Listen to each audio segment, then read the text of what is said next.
pensyarah ni mengadakan kerja ukur di luar ataupun dilantik sebagai konsultan, dan ini adalah salah satu daripada aktiviti RIG. Selain itu ada juga yang buat perkongsian pakar-pakaran, mengajukan webinar seperti webinar sekarang ni ataupun seminar. Contoh macam Cik Azlan dia buat tentang SPSS, macam mana R forecasting. Okay, so dia menggunakan RIG, platform RIG dia untuk menganjurkan bengkel tersebut. So RIG ni dapat meningkatkan lagi aktiviti-aktiviti pendidikan dan semua pensyarah punya elemen-elemen sebagai seorang pensyarah lah. Kemudian selain itu boleh juga dia menganggotai badan-badan profesional seperti dia apply untuk TS, technologies ataupun geospecialist, IR dan juga SR surveyor. Okey, dan juga dia juga boleh melibatkan dalam persatuan peringkat nasional dan antarabangsa. Dan mungkin juga dilantik sebagai juri, penceramah ataupun editor, penilai kereta kerja ataupun membentangkan kereta kerja. Ini antara mungkin ada lagi cadangan aktiviti lain, dan kebanyakannya adalah bergunalah untuk kita punya ATP, pengisian ATP kelak. Okay, so boleh next. Okay, antara kriteria penubuhan RIG UiTM Perlis ni hanya ialah pelibatan dalam program inovasi, satu aktiviti research group dijalankan, contoh macam mengadakan webinar. Okay. Kemudian ketiga, membuat permohonan grant industri dalaman, di mana kita mewajibkan setiap RIG menjadi ketua untuk 2 grant. Okay. Kemudian ada juga di bawah penerbitan itu menghasilkan cipta imbu ataupun proceeding ISI dan Scopus. Okay, boleh next. Okay, ini antara aktiviti-aktiviti RIG yang boleh dilakukan, di mana kita boleh join innovation, mengadakan webinar, talk dan juga pergi mengadakan research expedition, dan kita boleh park di bawah RIG tersebut. Okay, next. Okay, ni contoh RIG yang telah anjuran di bawah RIG BREST FPP, Fakulti Pengurusan Perniagaan. Dia telah mengadakan penulisan jurnal berindeks, di mana di-invite penceramah luar dan dia mengenakan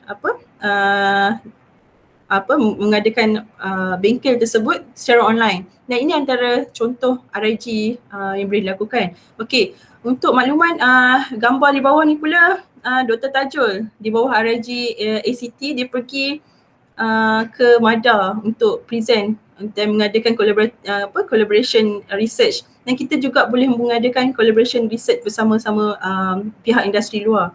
Okey, contoh lain di sini ada Dr. Hashila and Dr. Sabirah and the team yang menang bronze medal baru-baru ni, dan ni juga antaranya ialah boleh mengadakan MOU di antara pihak universiti luar, di mana antara aktiviti-aktiviti RIG lah yang boleh dilakukan untuk training para pensyarah kelak.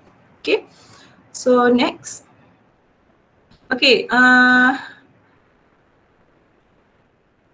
okay, soalan kejap lagi.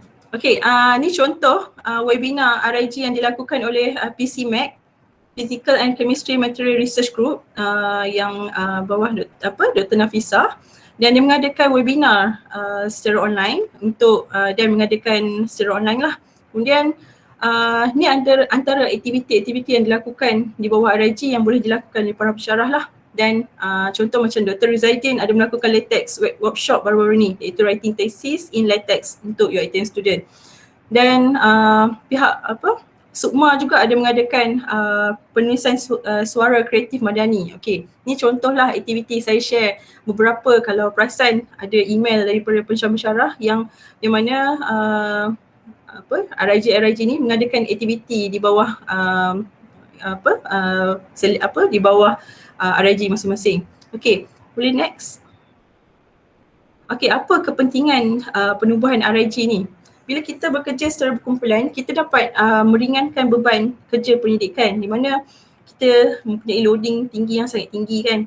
Kemudian bila kita ada team, ada kawan yang sama-sama support each other, lebih banyaklah hasilan pendidikan yang dapat dihasilkan dan komunikasi kita akan lebih terbuka dan lebih penyeluruh sekumpulannya secara maksimum. Ini antara kepentingannya lah. Banyak lagi sebenarnya kepentingannya di mana bila kumpulan tersebut boleh meningkatkan mungkin bila dia buat sama-sama dapatkan grant, dalam pada yang sama KPI universiti juga akan dapat ditingkatkan juga. Okay, boleh next.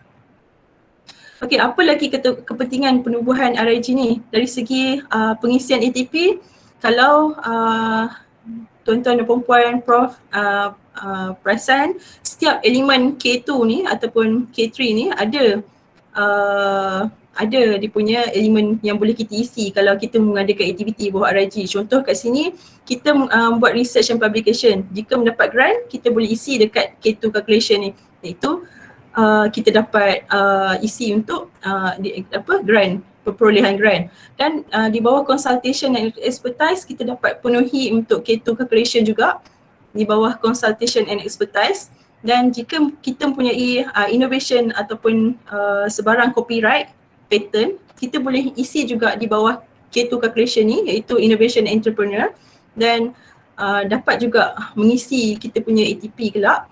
Dan di samping kita membuat kerja, contoh kat sini kita mengadakan webinar bengkel. Kita juga buat lantikan AJK, contoh kat sini ada sekretari, ada bendahari, ada jawatankuasa, dan di situ juga kita dapat penuhi untuk service and administration di bawah K3 calculation. Kita dapatlah di bawah mungkin di bawah university appointment ataupun community service ataupun ada academic appointment. Di sini kita boleh isi untuk K3 calculation untuk RIG, pengisian RIG kelab. Okay, boleh next. Okay, apa lagi kepentingan perubahan RIG ni? Antaranya ialah kita dapat membantu kampus untuk memenuhi KPI yang telah ditetapkan. Itu antaranya ialah KPI yang ditetapkan adalah 11 KPI dan juga PI ada 64. Dan KPI antara bila kita aktif untuk mengadakan RIG aktiviti-aktiviti ni, di samping tu dapat jugalah kita memenuhi KPI kampus dan membantu. Okay, mungkin boleh next. Okay, apa lagi kepentingannya ialah kita dapat juga memenuhi penerbitan minimum tahunan staff, iaitu di mana kita dapat lihat dekat sini di bawah perkeliling TNCPI yang terbaru ni, untuk DM45 General Index dia perlu 1 dan DM51 perlukan 1 juga General Index, dan juga 54 perlukan 3 General Index. So oleh itu bila kita adanya kumpulan RIG ni, kita dapat support each other untuk sama-sama menulis journal dan menulis paper, dan mungkin dapat meningkatkan sama-sama macam mana untuk polish satu-satu paper tu untuk menjadi tahap journal. Okay, so boleh next. Okay, untuk tujuan pemantauan dalam bulan 6 ni, kita akan mengadakan penarafan dan borang akan diedarkan dan ketua perlu isi pencapaian untuk suku tahun tersebut. Dan kumpulan RIG yang berpotensi, kita akan usulkan penyertaan dia untuk mendaftar di bawah IK Tier 5 bagi menyemarakkan lagi pendidikan di UiTM Perlis ni. Dan aktiviti di bawah RIG juga digalakkan berkolaborasi bersama PJIMA UiTM Perlis. Contohnya di sini RIG mengadakan aktiviti webinar dan dia buat kolaborasi bersama dengan PJIMA. Okay, antara contoh RIG UiTM Perlis yang berdaftar di bawah IK Tier 5 adalah seperti Coal and Biomass Energy Research Group yang diketuai oleh Prof. Dr. Kuzir, dan Proton Conducting Fuel Cell Research Group yang diketuai oleh Prof. Madya Dr. Nafisa Osman. Kita mengharapkan lebih banyak lagi RIG yang akan mendaftar dengan Tier 5 nanti dan akan menyemarakkan lagi lah pendidikan dekat UiTM Perlis ni kelak, insyaAllah. Okay, boleh next. Untuk pensyarah yang ingin mendaftar RIG UiTM Perlis, kita sentiasa buka pendaftaran tersebut di mana boleh hubungi saya ataupun Puan Azrin untuk mendapatkan link pendaftaran, dan pendaftaran oleh ketua boleh dibuat dekat link ni. Okay, mungkin saya akan share jugalah link ni di akhir session nanti. Okay, Next, okay. Yang antara contoh aktiviti RIG yang telah dilakukan oleh untuk contohlah RIG yang telah dilakukan untuk promote RIG yang ada dekat UiTM Police ni. Contohnya RIG and postgraduate, kita sharing of expertise kita untuk kita menggalakkan pelajar-pelajar menyambung postgraduate, master dan PhD. Okay, di mana kita pecahkan kepada 4 sesi iaitu FSG, FSKM, FSPU, FSR, FPA dan juga sains sosial jugalah. Okay. Okay, boleh next. Okay, di mana kita sentiasa promote video-video mengenai RIG yang ada ni di laman sesawang Facebook PJIMA dan untuk grup-grup ni kita akan sentiasa promote lah, di mana mungkin ada pelajar yang nak tahu tentang advanced material ataupun mengenai cold environment, boleh refer video-video yang kita publish kat dalam YouTube PJIMA ni. Okay, boleh next. Okay, berikut adalah yang berkenaan yang tadi adalah berkenaan dengan UiTM Police punya RIG. Di sini saya nak terangkanlah sedikit syarat-syarat apa yang perlu diketahui untuk kita daftar dalam RIG Tier 5, ke arah RIG Tier 5 lah. Okay. Okay, boleh next. Okay, RIG Tier 5 ni dia terkandung di bawah garis panduan entiti kecemerlangan UiTM pindaan 2019. Next. Di mana dia samalah kumpulan pendidik yang terdiri pada kumpulan pendidik yang aktif menjalankan pendidikan dan dalam bidang tujuan tertentu dan bersifat interdisiplinari. Okay, kalau RIG Tier 5 ni dia akan berdaftar dengan RMC Shah Alam lah. Okay, dan step-step dia saya akan terangkan selepas ni. Okay, boleh next. Okay, untuk RIG Tier 5 ni dia mempunyai 6 di bawah renew, iaitu Energy and Environment, Cyber and Technology, Health and Wellness, Industrial Technology, Logistic and Transportation dan juga Social Creativity and Innovation. Di mana contoh kat sini, boleh next. Okay, contoh kat sini bidang perakaunan. Mungkin bidang perakaunan di mana nak letak dia punya research nexus dia. Okay, kalau bidang perakaunan kita boleh suggest dia untuk part di bawah Social Creativity and Innovation, iaitu berkenaan dengan lebih kepada social creativity lah. Kemudian mungkin ada para pensyarah sini yang di bawah big data ataupun robotik AI. So dia boleh part di bawah research nexus cyber technology. Mungkin ada dekat sini yang lebih kepada plan, proses, construction, infrastructure ataupun advanced material, bolehlah letak di bawah research nexus industrial technology. Dan macam bidang saya lebih kepada environment dan juga GIS, mungkin saya boleh part di bawah energy and environment, iaitu di bawah environment and climate change and renewable energy. Okay, mungkin para pensyarah boleh start tengoklah ke arah mana group tersebut, niche area dia ke arah mana. Okay, okay, boleh next. Okay, untuk RIG Tier 5 ni kita akan mula dekat bawah dululah, iaitu RIG Tier 5 di mana kumpulan pendidik dia ditubuhkan untuk menjalankan pendidikan dalam satu bidang tujuan yang dipilih, dan apabila grup tersebut dia akan naik ke Tier 4 dan bila ada pemantauan dan mendapat markah yang okey, dia akan naik ke arah COE, High COE dan WCOE. Dan okey, ini adalah dia punya susu galuh lah berkenaan macam mana daripada EK Tier 5 ke arah EK Tier 1. Okay, so boleh next. Okay, antara kriteria entiti kecemerlangan dia, ada 9 kriteria dia yang perlu dipenuhi untuk kita daftar ke Tier 5 ni. Antaranya ialah, first ialah ketua pemohon wajib membuat pembentangan di Jawatankuasa Pendidikan Fakulti atau Jawatankuasa Pendidikan UiTM Negeri untuk mohon penubuhan EK tu. Di mana jika ada group tu dia nak apply untuk EK Tier 5 ni, dia perlu present lah di JPN yang kita akan lakukan secara berkala. Okay, Kemudian kedua, mempunyai sekurang-kurangnya 5 dan maksimum 8. Ini EK Tier 5 lah syarat dia.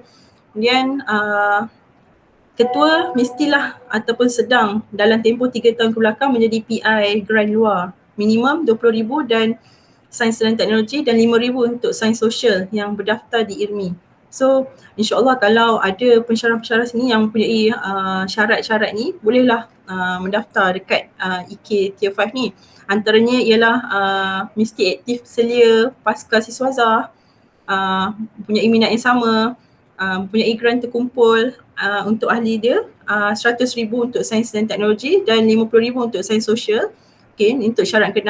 Dan syarat ke-7 dia, pelantikan ahli tetap dihadkan kepada 2, iaitu 1 di fakulti sendiri dan 1 dari fakulti bidang lain. Okay, ni ada juga satu lagi syarat ialah keahlian pendidik untuk UiTM Selangor adalah digalakkan, di mana kita perlu ada satu pensyarah lah daripada UiTM Selangor untuk sebagai keahlian untuk grup tersebut. Dan perlu melibatkan pendidik UiTM Selangor untuk diiktiraf sebagai entiti kecemerlangan UiTM. Okay. So ini antara yang terkandung di bawah garis panduan EK pindaan 2019. Okay, boleh next. Untuk nak refer pendaftaran dia, bolehlah refer kepada website iaitu di bawah core.uitm.edu.my, di mana kat sini kita perlu mengisi borang permohonan EK Tier 5 dan memenuhi kriteria yang tadi saya sebutkan tadi tu, dan juga kita kena isi slide yang ada di dalam share tu dan template pembentangan ni, dan contohnya kena isi nama of RIG, core iaitu Nexus, Research Nexus sekarang nama dia, dan fakulti dan apa nama RIG tersebut. Okay, so syarat dia yang tu je, insyaAllah boleh isi lepas ni. Okay, next.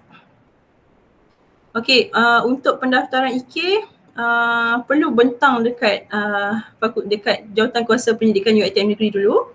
Kemudian barulah berdaftar dengan core UiTM dan sokongan GEK dan JKIPU, dan kemudian dapat kelulusan senat dan daftarlah dia di bawah Tier 5.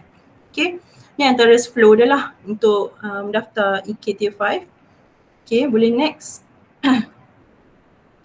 Okay, ni antara kata-kata lah. If you want to walk fast, walk alone. But if you want to walk far, walk together. So kalau kita ada kawan yang sama-sama team, kita boleh gerakkan sesuatu yang lebih jauh lagi. Okay, so saya rasa ada lagi ke next? Okay, tak ada apa kot.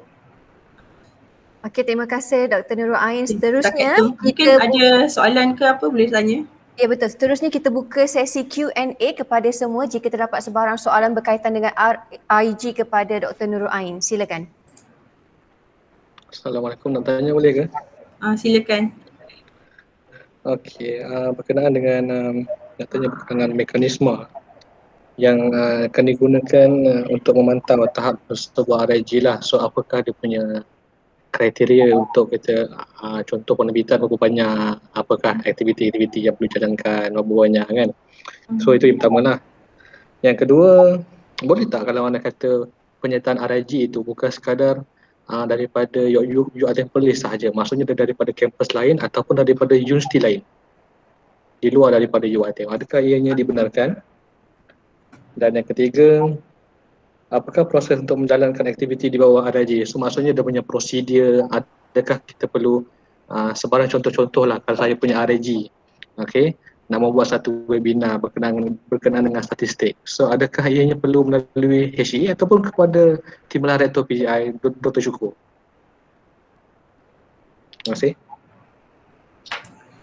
Okay, terima kasih atas soalan Cik Azlan. Banyak soalan ni. Okay, yang first saya jawab dulu.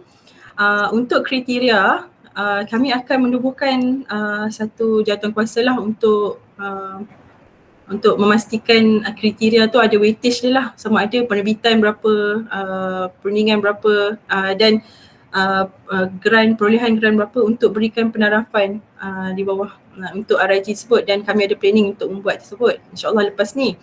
Dan kita jangkakan kita akan buat penarafan tu pada bulan 6 ni. Dan untuk menjawab yang soalan nombor 2 tersebut, boleh tak universiti luar join? Okay, Boleh kalau nak join, tapi ketua mestilah daripada UiTM Place, di mana majoriti pun UiTM Place lah. Boleh kalau katakanlah ada orang luar daripada UKM ke UTM ataupun overseas pun boleh jadi ahli, tapi bukanlah dia dominan untuk grup tersebut. Dan mestilah dominasi majoriti adalah daripada UiTM Place. Dan yang ketiga, berkenaan soalan apa tadi? Prosedur. Okay, prosedur mungkin saya nak prosedur sama ada nak melalui HEA ataupun PJI ke? Soalan tadi? Nak tahu sama ada macam mana proses kalau anda kata saya nak jalankan webinar ke kan. Jadi adakah kena melalui tim PJI ataupun melalui HEA? Mungkin Dr. Syukur nak jawab ke soalan yang ni?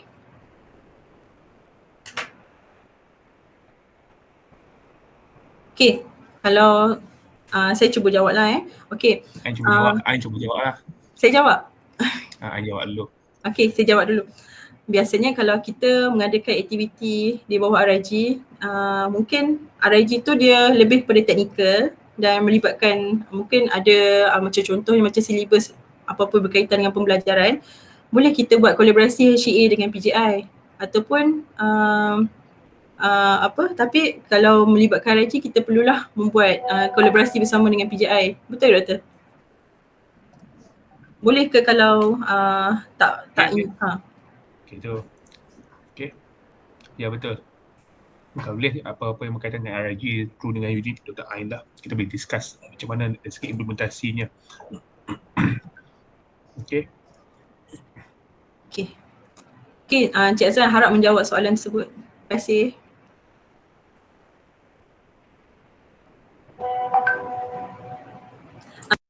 Hana mute. Hana mute. Oh maafkan saya, je excited nak bercakap sampai terlupa untuk unmute-kan mic tu, maafkan saya. Okey, terima kasih Encik Azlan atas soalan yang diberikan. Dr. Ain, di sini terdapat satu soalan berkaitan dengan RIG. Okey, adakah terdapat apa-apa insentif yang berkaitan dengan RIG ditawarkan oleh PJI? Saya lupa nak share yang tu. Ada insentif yang dikeluarkan oleh PJI untuk RIG, di mana untuk RIG yang aktif yang mendapat penarapan 5 bintang kita akan bagi RM1,000 dan ini untuk iklan tersebut kita dah edar-edar dan war-warkan kepada RIG group semua. Okay, ada. Okey, terima kasih Dr. Ain. Ada apa-apa lagi soalan yang ingin diajukan kepada Dr. Nurul Ain berkaitan dengan RIG?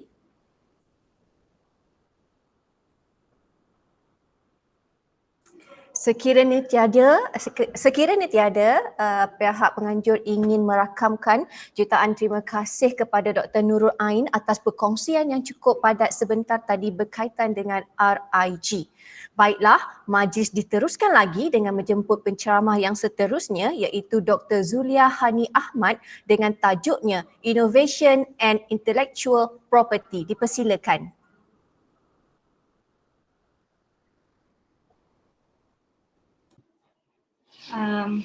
Alright, so semua boleh nampak saya?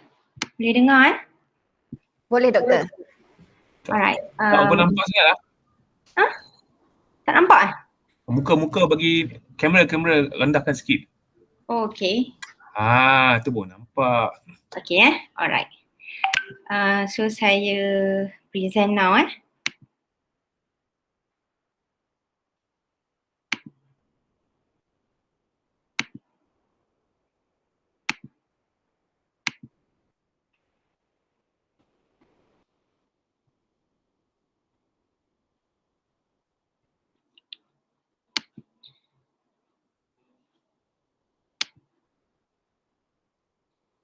Alright, so terima kasih kepada Puan Pengerusi Majlis, okay, Miss Hana. Alright, so Assalamualaikum and selamat tengah hari. Okay, Assalamualaikum dan selamat tengah hari. First of all, I would like to thank PJIMA, okay, for having me. And then kita campur-campur sebab actually saya punya slide dalam English. Okay, tapi tak apalah, nanti kita campur-campur. Alright, so tajuk yang diberi sebenarnya adalah innovation dan intellectual property, and I am not well expert in both areas, okay, but then I hope that my sharing for today supposed to be beneficial to maybe some of you, and hopefully but hopefully for many of you. Alright, nervous, okay, never mind. So the title for my sharing session, so this sharing session will be informal, so you can stop me and ask or shoot me any questions at all. Okay, it doesn't matter. Okay, so the title that I'm going to share with you, which is securing the goal in innovation exhibition. Okay, so before I go any further, let me introduce myself. My name is Zuliahani Ahmad. I am from Faculty of Applied Sciences. I graduated from USM in the year of 2013, in the year of 2013, and I joined UiT Perlis in the year of 2014, alright, 1 year after my graduation. So it has been 7 to 8 years of exciting journey with UiT Perlis. Okay. Most of us are confused, might be confused about invention and innovation. Okay, but both invention and innovation is something which is related with the creativity. Basically, the invention is the creation of something that has never been made before, and it is always recognized as the product of some unique insight. For example, if you still remember, we have the greatest inventor, which is siapa nama dia? Tesla. Okay, he is one of the inventor in the electricity, and we also have the telephone inventor, Alexander Graham Bell. Okay, so those can be considered as invention because they come out with the totally new things.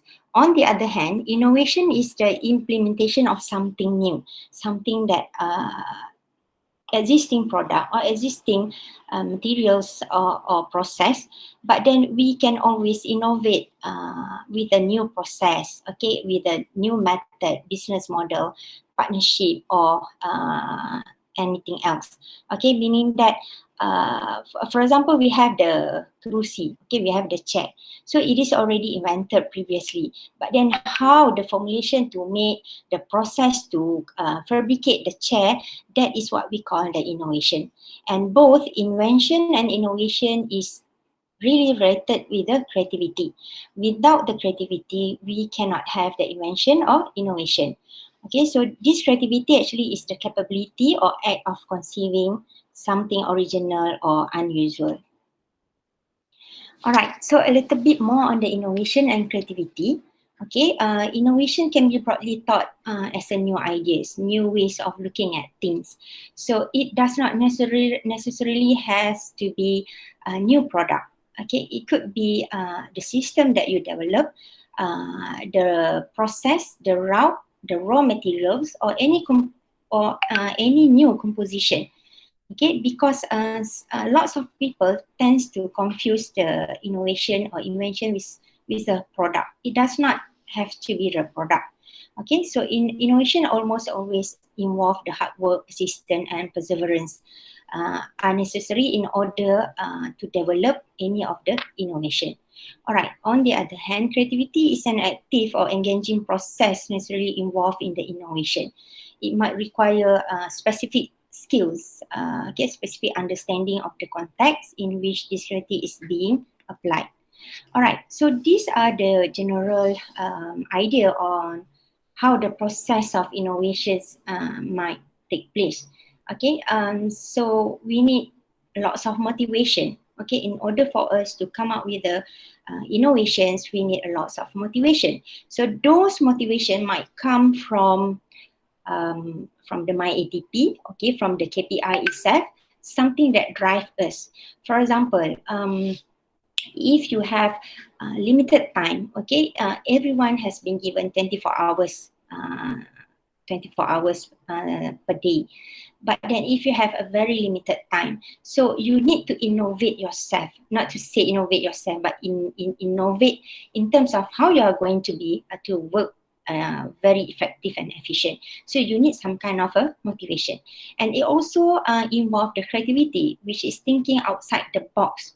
Okay, and I hope that it is only outside the box. It does not mean that outside the universe, because it's still all the ideas, all the innovation should, it is achievable, it is measurable, it is something that is possible. Okay, and the contemplation, we are giving a reflective, deep thought, okay, about how we are going to do things.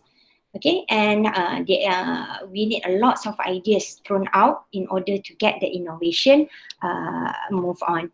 All right, and lots of imagination. And speaking of the vision, if you still remember, our former Tun Mahathir envisioned that we should, in the year of 2020, we should be having a kereta terbang, but in fact, still it is not materialized until 2021.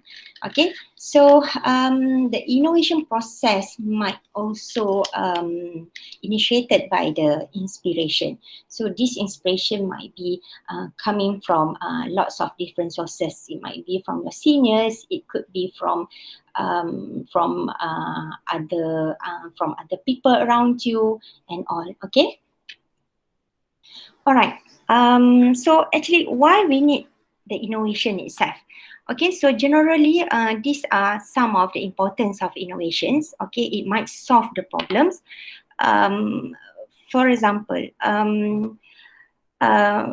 let's say if you have a very limited time, all right, so you have to innovate the way you work. Okay, this is very simple. So that's why it always starts with the problems. And I believe that as an academician and researcher, problem statement is something which is very important. Okay, any research, any innovation shall start with the problems. Okay, with the problem statement. Then, with the problem, we need to creatively find the solutions for those problems. Okay, so another importance of the innovation is to adapt to the changes. Okay, for example, this morning, Dr. Shuko mentioned something like in the year of 2017, okay, the circular for 2017 for the KPI, for the lecturer, totally different. But then in last year, okay, starting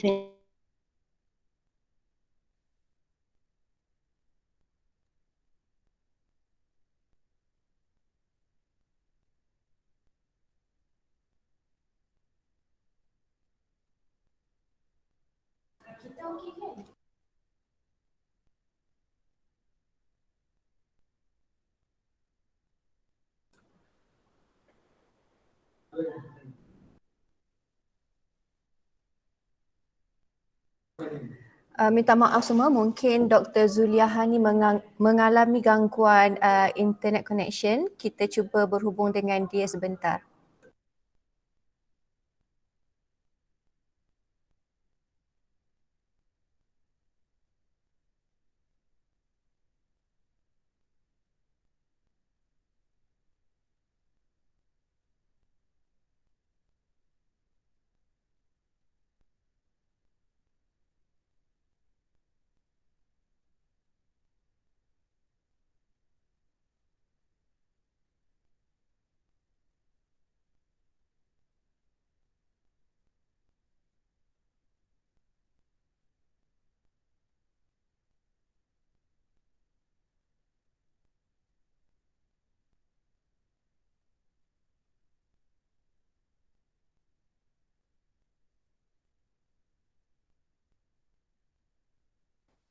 Okey, minta semua terus setia bersama kami sementara kami cuba menghubungi Dr. Zuliahani.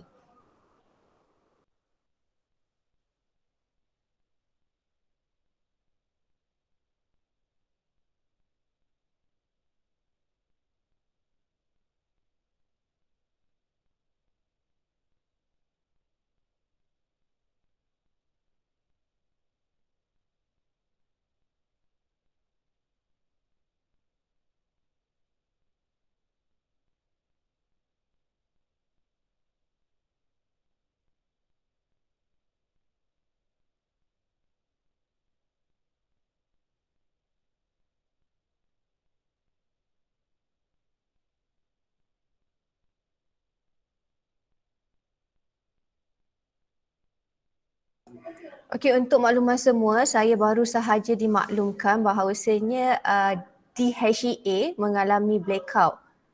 Okey, saya minta anda semua terus setia bersama kami. Kita cuba mencari penyelesaian terbaik bagi meneruskan semula sesi kita pada petang ini.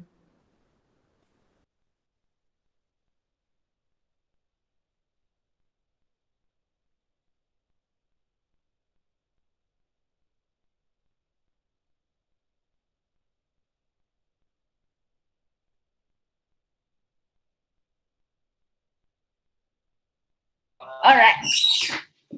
Ada kot? Kau tak ada tengok?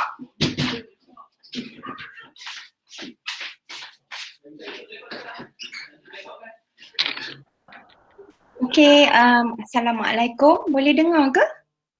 Boleh, Doktor? Alright. So sebab ada blackout, so saya pakai saya punya hotspot lah. Alright. Boleh nampak Boleh, Doktor?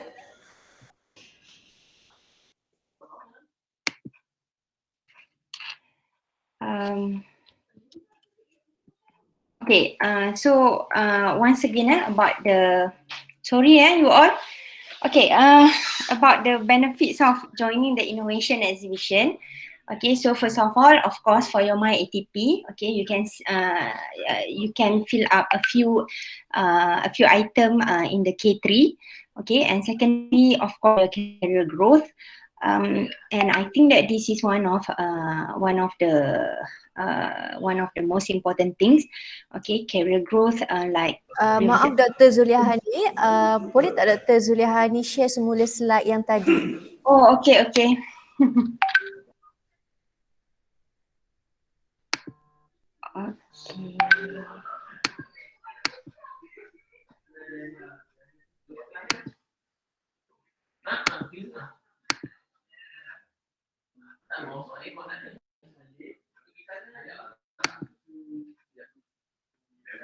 Okay, dapat ke? Okay, nampak Doktor. Alright, so kita sambung balik Sorry for the commercial break. Okay, so we have quite a number of benefits of joining the innovation exhibition, but I only list out a few. Of course, the first thing should be for your MyATP, okay, for your KPI, and secondly, it is also very important for your career growth. Okay, and the third one, which is networking. I believe that when I was in my first year, okay, in UiTM Perlis, it was a very not to say I would rather say that I was alone. Okay, I have no grants, I have no postgrad students and all. Okay, and I believe that most of the new lecturers, they are having the same thing like what I felt previously. All right, but then network is very important. Okay, to those who are going to continue their study, be it abroad or in Malaysia, you still need to maintain your network right after you finish your study. This is very important. Because I believe that I survived with the networking with my colleague, okay, my previous colleague during my master, during my PhD, and also colleague that I found in the seminars, in the conference, and also the innovation exhibition. So by having this network, there will be a lot of things that we can have along the way. Okay, we can have some sort of a collaboration. So previously, I do not have the money to send out the samples, to outsource the sample for tasting. So what I did is I always ask my friend. They could be from UNP, they could be from UNIMED, most of the time UNIMED. Okay, so there are a lot of things. I know that we have a lot of constraint compared to other university. We have a lot of constraint in terms of budgeting. Okay, but that should not stop us. Okay, that should not stop us from doing any research, from doing what we love the most. Okay, so by having this innovation exhibition, we should have the network, and subsequently we will be having the MOU, the co-supervision, the co-author, and many more. All right. I still remember, okay, during my first year join UiTN, we went to Vietnam for presenting our papers. But it is sadly that I just present my paper, and then I went out from the seminar room, and then I went for shopping. So for me, and then this one particular senior of mine, okay, she did mention something which might me think further. She said that those seminars, those innovation exhibition, and those conference is supposed to be your platform. Okay, it is supposed to be your platform to mingle around and also to get some network. Okay, you never know that you might land up with some kind of a very top gun in their universities. Okay, so that's why when we join this innovation exhibition, we are supposed to mingle around. You are not supposed to be at your booth all the time. Okay, after the judging session finish, you should mingle around, you should socialize, and then you, in a good manners way, whereby you should ask for their contact number and all. So this can open up a lots of great opportunity. It could be in terms of the matching grants years later. It could be in terms of the postdoc years later. All right. So these are some of the benefits of joining the innovation exhibition. All right. Okay. So how should we start to innovate? So in my very first year in UiTM Perlis, this is also the same thing. Even though I am from USM, but then I am not well exposed with the innovation, presentation at the conferences and all. Not like my postgrad students nowadays. Okay. So the first thing, I would like to go further in the innovation. I would like to have a gold medal as well. But then how we are going to start? How we are going to start the innovation itself? Okay, so the first thing, these are the things that I can think of. Okay, from my own experience. So the first one, which is ideas. So the first year that I had been here, I still remember that one of these my teammate, this guy, he has a lot of ideas, which is, at the very beginning it sounds like, oh, is it possible? Is it we can sell this? Is it we can innovate this? Okay, but ideas, it can be obtained from your own, or maybe from your readings. It could come from your, over the coffee talk, over the coffee table, or it could be from your lab, or the ideas always come. All right. And secondly, you've got to plan well. Okay, you've got to have a very good planning in order for you to success in your innovation exhibition. And finally, the success lah. Okay. All right. Speaking of the ideas, sometimes if you just gather around with your colleague, okay, you discuss, this could be the problem faced by your students. So that sometimes it sounds very simple things, okay, but I always start with the problems. We have the problem statements. Okay, it could come from the observation, could come from the problems that you say that you face every day.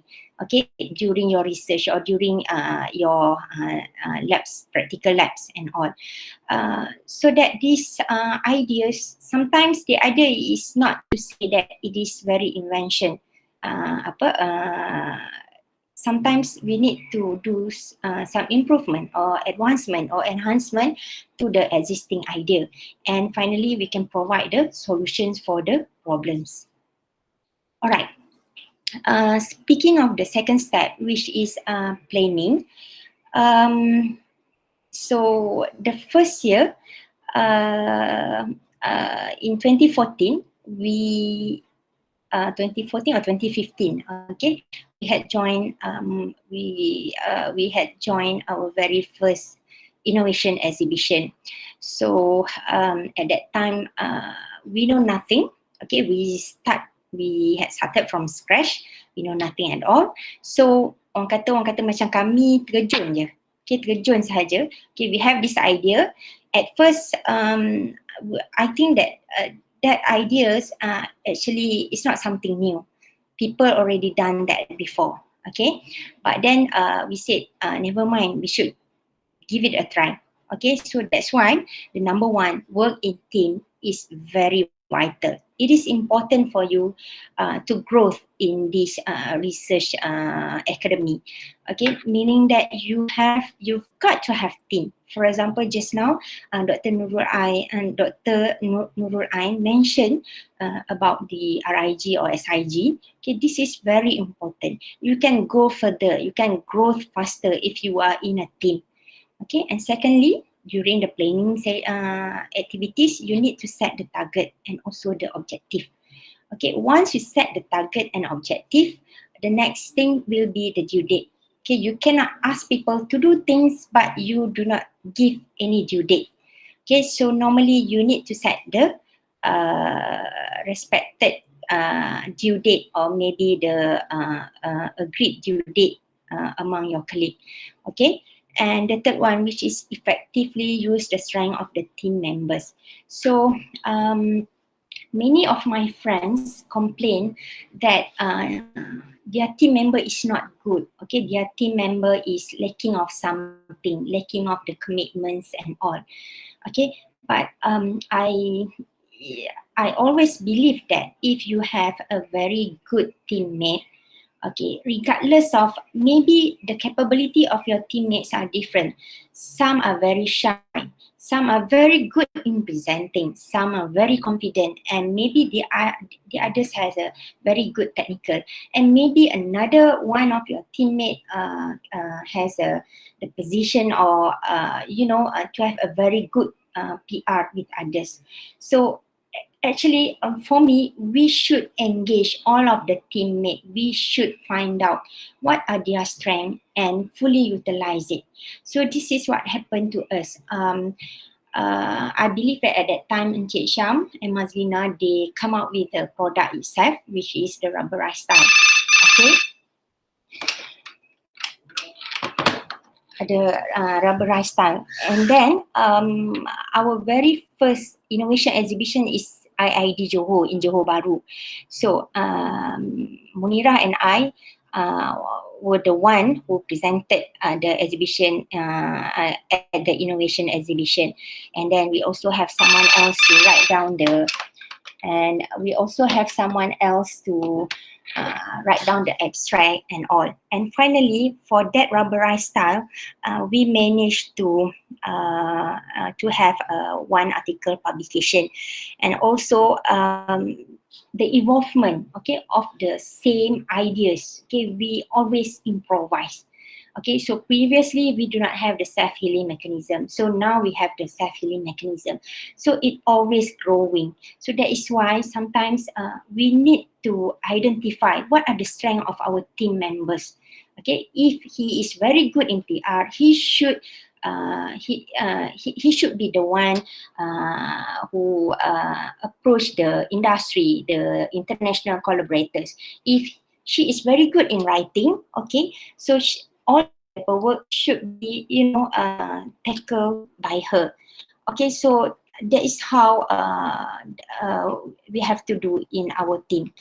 Okay, and secondly, securing the cooperation and participation, meaning that we plan out everything. Okay, we need to secure the cooperation, and please, there shouldn't be any free riders. Okay, you should get rid of the free riders. Okay, at the very beginning, let's say if the free riders memang tak boleh, sepatutnya tak patut ada. And but then at the same time, kita kena ada open heart and open mind. Meaning that open heart and open mind, we cannot measure, okay, the working together. We cannot measure the teamwork. Okay, so but then you've got to have a very open heart. You kena terima. Contohnya macam maybe kali ni you yang present, tapi the next cycle should be another one. Okay, because my second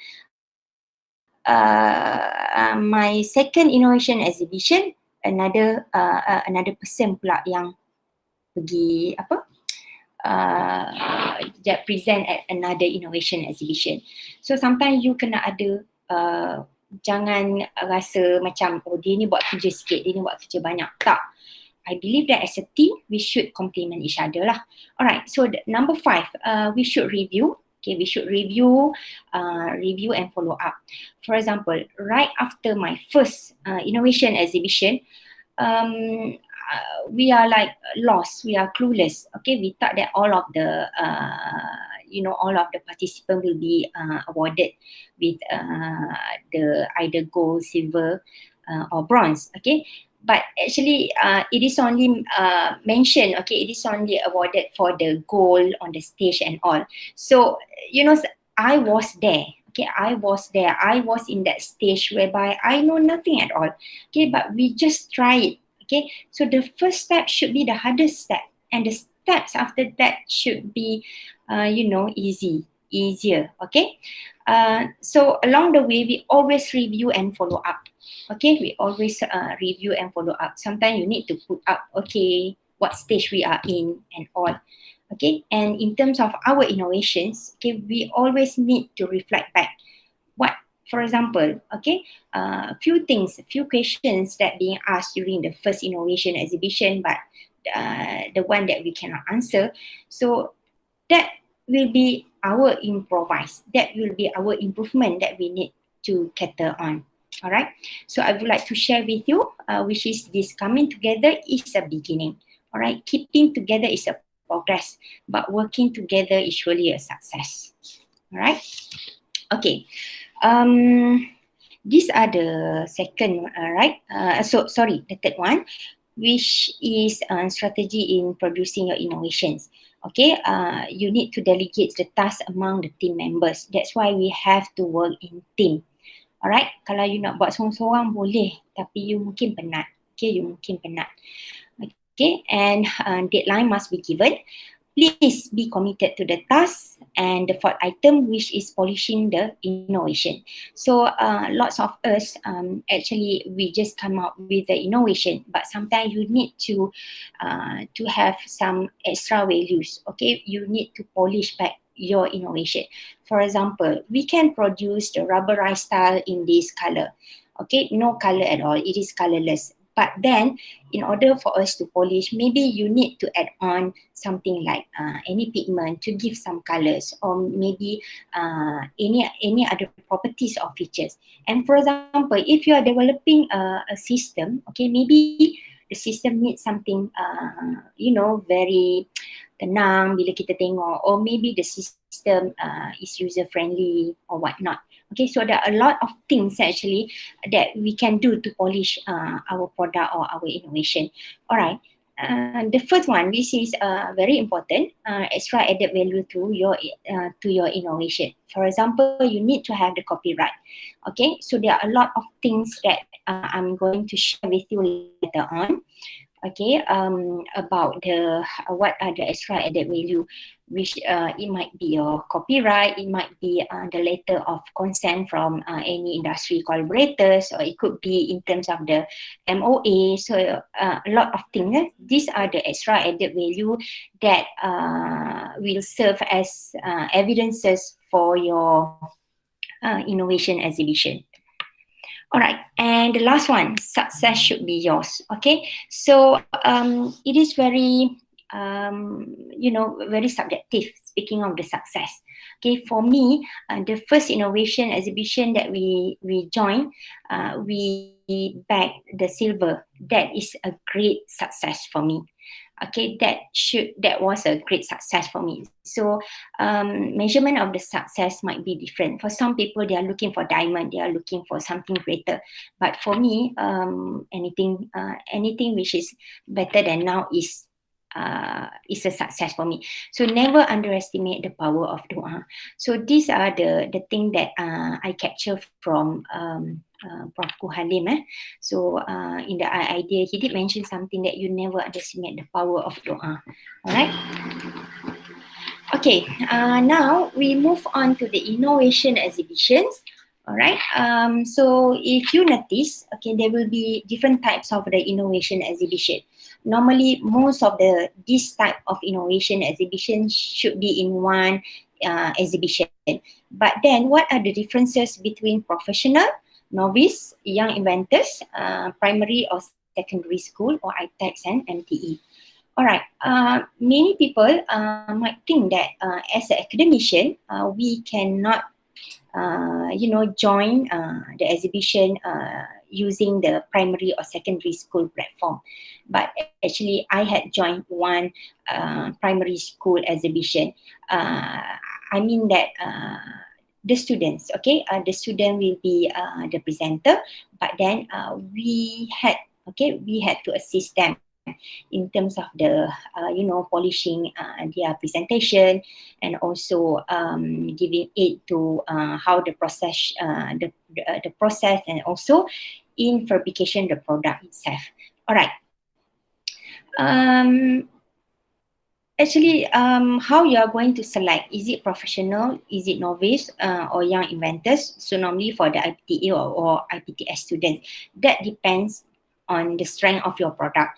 Let's say if your product already recognized, okay, you already bagged few golds, diamond, okay, previously, so you should go for professional level, okay. But if you feel like you are just making a baby steps in innovation exhibition, so maybe you should pick the novice event, okay. So these are the things, how confident you are, okay, because sometimes in the novice there will be a lot, okay, many people in a novice event.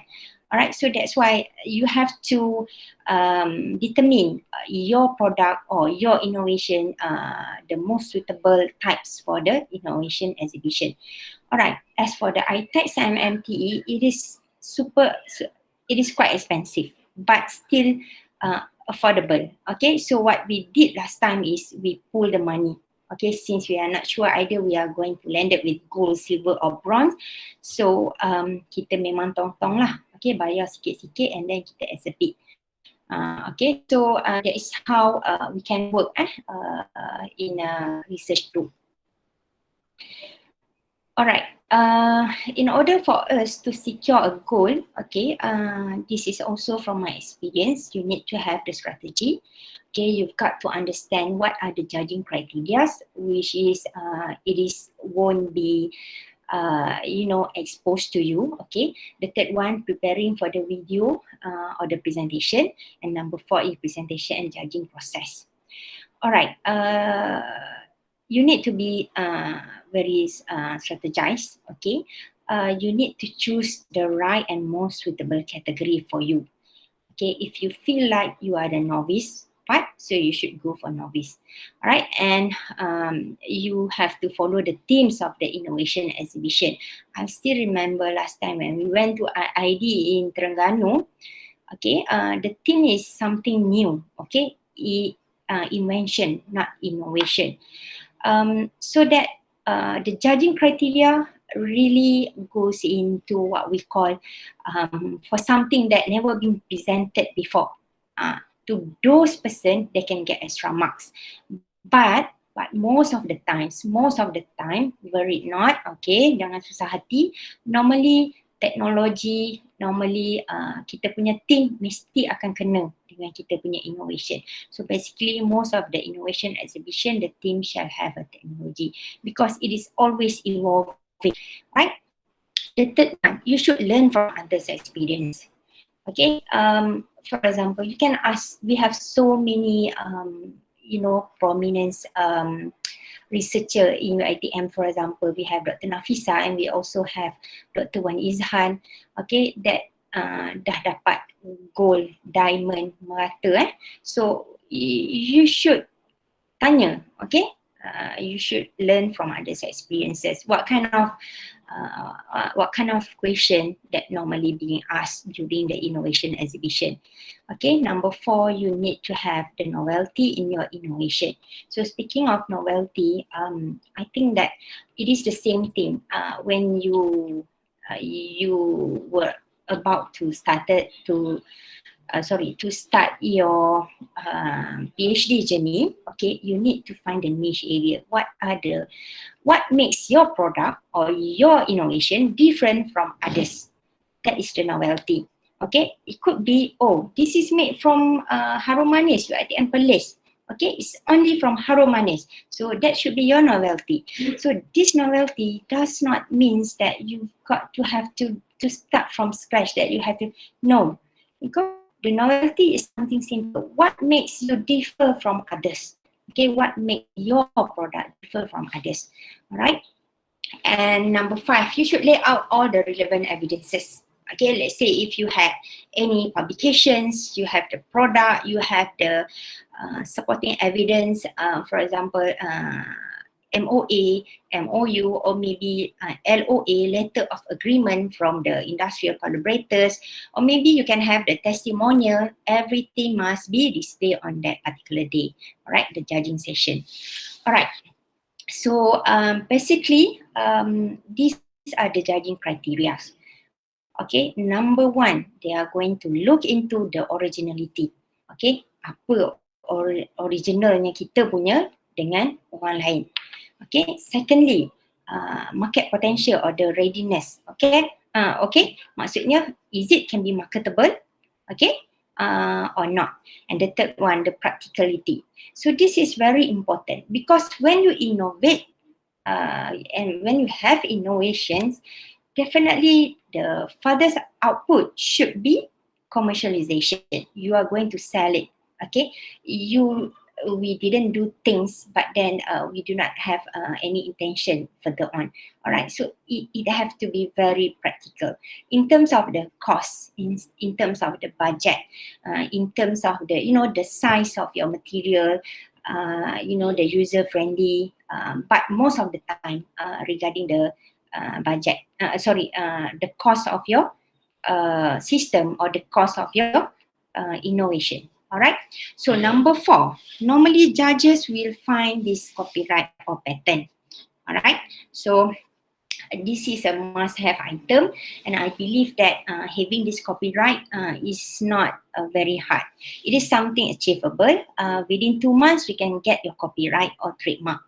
All right. And number 5, contribution to the society. Okay, what your innovation can contribute to the society, because previously I had judged this not from IPTA, it's supposed to be secondary school if I'm not mistaken. So they managed to come up with how we are going to measure our glucose level in our in our body without having to prick any blood, okay, to spill any blood at all. So meaning that they just use something, I'm not so sure, okay, but I judge the product, so we can see that the contribution of that instrument or that kit is very useful to the community. All right.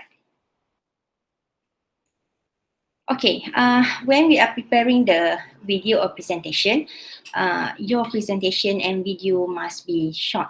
Okay, dia tak boleh macam lengthy, you cerita flow dia daripada sini ke sana. So dia agak sukar ya untuk judge buat decision. So your video or presentation must be short, okay, precise and creatively explaining about your innovation. And you must highlight. Okay, for example, if you have the copyright, if you have the paper published, so you need to highlight. All the evidences must be laid out, okay? It must highlight or display all the judging criteria, okay? Proof of the publications, copyright, patents and feedback, testimonial must be well presented. And also, okay, you need to come up with the costing or budget. Okay, normally this is very important for you to market your product. sometimes we make some comparison, okay? We make comparison with the existing commercialized product, method of simulation to convince the judges. Okay, let's say if you beli daripada company ni, how many? And then kalau you beli daripada your product or maybe your system, berapa?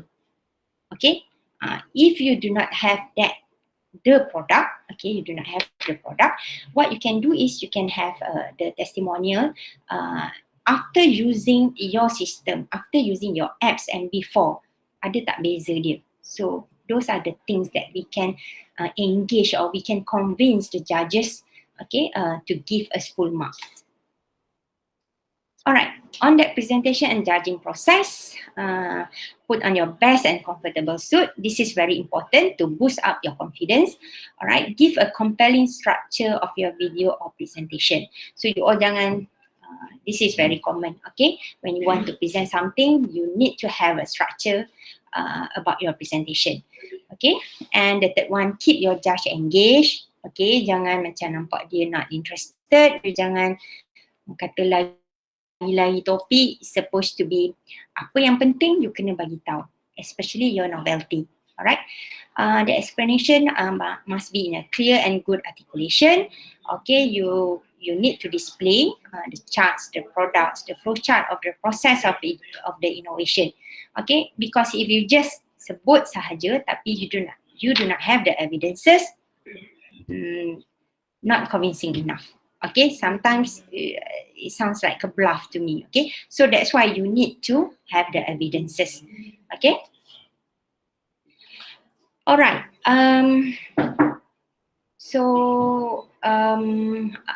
Speaking of the intellectual property, I believe that I am not the right person to speak about the intellectual property. Okay, but I'm just going to lay out to you what the patent, the copyright, the industrial design, geographical indication, IC layout design. So all of this you can find in MYRA website. Alright, okay. So patent actually is an exclusive right granted for an invention, which is a product or process that provide in general a new way of doing something or offer a new technical solution to a problem. Okay, so we have two here. Number one is the patent. The second, which is the utility innovation. Okay, exclusive right granted for a minor invention. Okay, it is not as big as the patency. Alright, these are some example on the trademark. Okay, so trademark means any sign capable. Okay, there are some researcher that trademark, okay, trademark dia punya logo. Let's say if you have, for example, let's say FSG, dia ada logo dia, so you can trademark those logo. Okay, so any sign, any letter, word, name, signature, or a collective mark or a certification mark, okay, we can apply for the trademark. So this is how your certificate of registration looks like. All right. Okay, this industrial design, it consists of the industrial design. Okay, the design features must be applied to an article by any industrial process. Okay, so normally ini kilang ataupun certain people that you mentioned the industrial design dan diorang boleh jual kepada industri. Alright, this GI, geographical indication, is a sign used on product that have a specific geographical origin. For example, like harum manis. Okay, so harum manis, apa dia punya geographical origin dia? It could be in Chuping, it could be, so itu kita boleh apply for the GI, geographical indication. Alright, the last one, which is the IC layout design. So a layout design of an integrated circuit, which is the three-dimensional deposition. So normally this one is for the IC, kita punya yang chips dalam kita punya komputer, integrated circuit. Alright, so these are the things that must have for your innovation. Okay, you need to have the copyright or the trademark just now. Okay, the first one. So this copyright is a protection given to authors, copyright owner and performer of their copyright work and performances as prescribed under the Copyright Act 1987. Alright, so I think that most of the academician, once you you join the innovation exhibition, so we should have this copyright. We should file for copyright. So this copyright, it could be in terms of your process, it could be your new materials, it could be your, you also can copyright your poster. So there will be a lot of things actually that fall under copyright. Alright. Okay. It is very simple. Okay, you can get the forms from the MYRA website. Okay, and you need to attach the C section. C section actually, if you have some additional authors. Okay, and then you need to affidavit of the declaration form. Okay, so you kena chop dengan Pesuruhjaya Sumpah lah. So it become affidavit. Alright. Okay, so saya rasa itu sahaja. Some days it is easier. Okay, so actually masa mula-mula saya join UiTM, saya punya kedudukan macam duduk dekat dalam other days it is harder. Okay, saya rasa macam, tingginya macam susah untuk saya nak naik ke atas. Okay, some days it looks like easier but then be it easy or hard, the only way to get there is to start. Okay, so the first step should be the hardest step ever. But once you make your very first step, definitely second, third, fourth, fifth, and the rest should be much more easier. Alright, so saya rasa setakat tu je kot. And then kalau ada question boleh tanya. Tapi pasal IP, saya mungkin not the right person untuk ditanya lah. And I believe that next week, if I'm not mistaken, Dr. Nurul will discuss more or will explain more on the IP. Alright, so that's all for me. And thank you very much. Assalamualaikum. Terima kasih Dr. Zuliahani. Seterusnya kita buka sesi Q&A kepada semua jika terdapat sebarang soalan yang ingin diajukan kepada Dr. Zuliahani. Dipersilakan.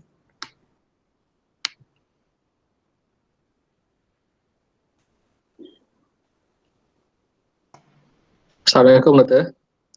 Azlan. Assalamualaikum Cik Azlan. Okey, saya nak tanya pengalaman doktor lah.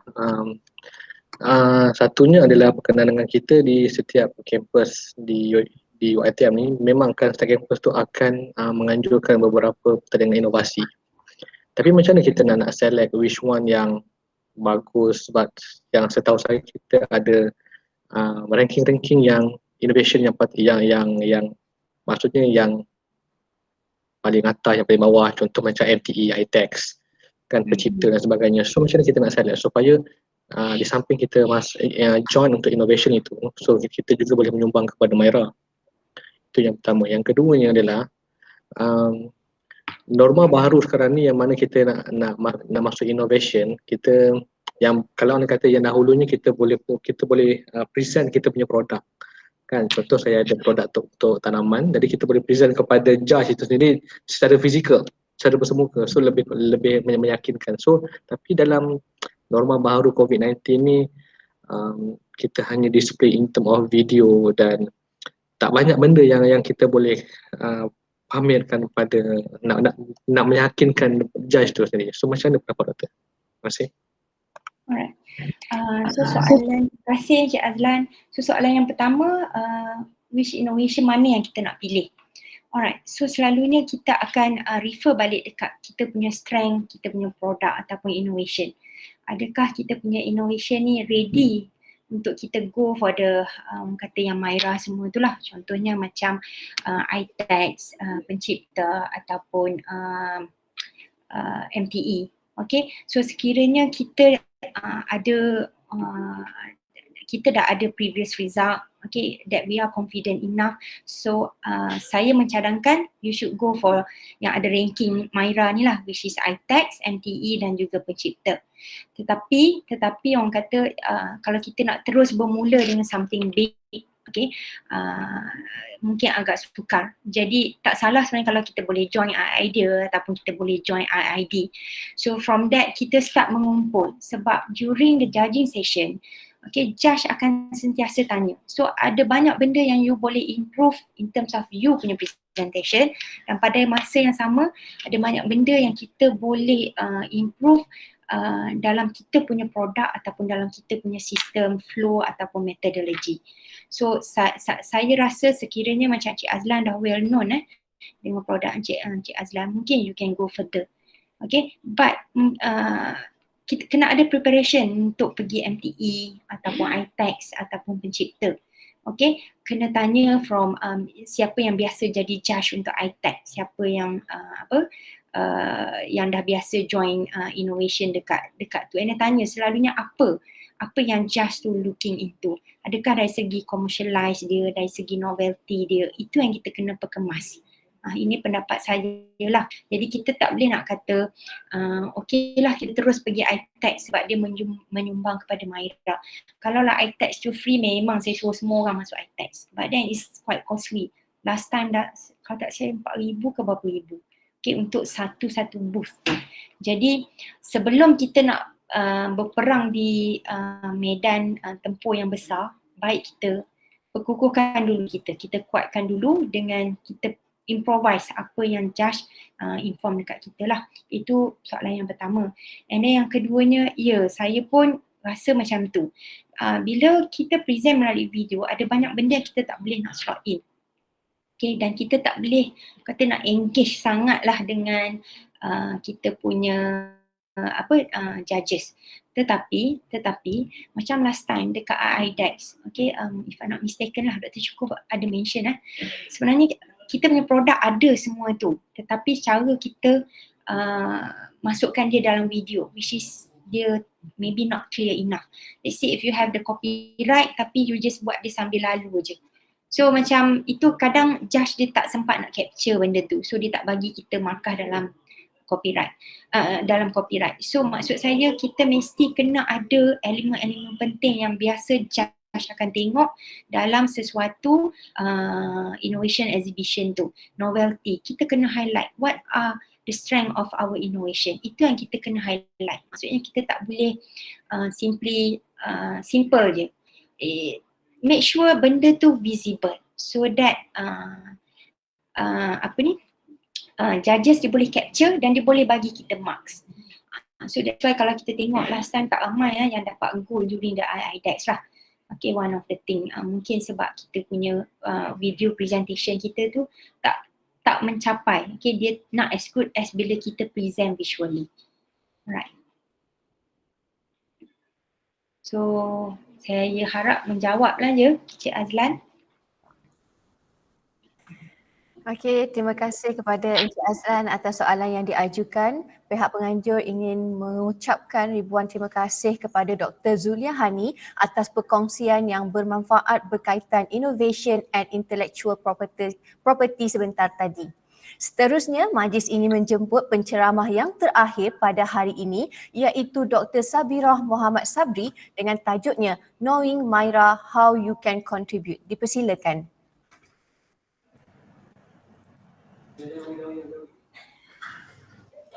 Okay, Assalamualaikum warahmatullahi taala wabarakatuh. Boleh dengar? Boleh, Doktor. Sorry saya pun berada di HEA. Sekarang menggunakan line telefon. Harap-harap tak ada masalah lah.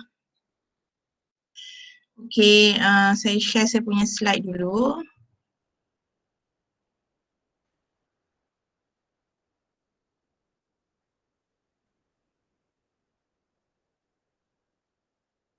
Nampak? Nampak, Doktor, nampak. Nampak. Ya. Okey, hari ini saya nak share sikit especially kepada pensyarah-pensyarah yang baru di UiTM ni, dan mungkin yang lama jugalah sebab kita selalunya tahu, kita selalu dengar orang sebut pasal MYRA, tapi kita mungkin tak kurang memahami macam mana kita sebagai seorang pensyarah especially di UiTM Perlis ni dapat menyumbang kepada markah MYRA. Okay. Okay, so saya cerita sikit very quickly pasal MYRA. MYRA stand for Malaysia Research Assessment. Okay, apa itu dan kenapa MYRA? Okay, MYRA untuk kampus cawangan UiTM punca kuasanya datang daripada keputusan mesyuarat Jawatankuasa Induk Pendidikan Universiti JKIPU bilangan 2 tahun 2019 bertarikh 25 Mac. Yang mana pihak mesyuarat telah membuat keputusan bahawa pendedahan mengenai instrumen MYRA perlu diperluaskan ke UiTM cawangan bagi tujuan penarafan dan pengukuran hasil penyelidikan dan seterusnya memberi skor dan penarafan bintang kepada setiap UiTM cawangan. Okay, kalau kita tahu sebelum ni pengukuran MYRA ni hanya dibuat di peringkat UiTM Shah Alam tetapi bermula pada tahun 2019 dia telah mula dibuat di peringkat UiTM cawangan yang mana pada tahun 2019 kami telah mula membuat data collection, tetapi pada tahun 2019 data yang di-collect adalah data pada tahun 2018. Jadi MYRA ni dia buat pengukuran pada tahun sebelumnya lah. Okay. Okay, jadi untuk MYRA, MYRA ni adalah instrumen pemantauan yang digunakan oleh KPT untuk menilai prestasi pendidikan universiti awam dan juga IPTS yang menjadi indikator pulangan pelaburan ataupun ROI dana pendidikan yang telah disalurkan. Kan? Sekarang ni untuk di peringkat cawangan, MYRA ni digunakan sebagai penilaian kendiri lah ataupun self-assessment terhadap hasil pendidikan. Jadi bila kita buat audit MYRA, audit MYRA dijalankan oleh pihak RMC Shah Alam. Setelah kita menghantar dokumen-dokumen dan data-data yang berkenaan, pihak RMC akan membuat pengiraan dan memberi anugerah penarafan bintang lah kepada semua cawangan. Okay, untuk makluman semua pada tahun 2019 punya exercise kita telah mendapat 1 bintang. Tahun ni audit belum lagi sebab mungkin saya rasa musim COVID ni jadi diorang belum buat audit lagi, tapi kita telah selesai membuat data collection dan penghantaran dokumen semualah. Okay, kalau kita tengok MYRA ni secara keseluruhannya, kita ada 8 section daripada A sampailah ke section H, okay, yang mana setiap section ni mempunyai pecahan-pecahan yang menyumbang kepada skor MYRA. Okay, kalau kita dapat lihat di sini seperti di gambar rajah, section B, C dan D mempunyai pecahan skor yang paling besar, diikuti dengan G, F, E dan juga H lah. Jadi di mana bahagian yang kita boleh menyumbang sebagai seorang pensyarah kebanyakannya berada pada section B, C dan D. Okay. Okay, ini adalah cara pengiraan output penarafan bintang MYRA. Skor MYRA, okay, output tadi yang terbahagi kepada 8 section dan akan dibahagikan dengan jumlah denominator.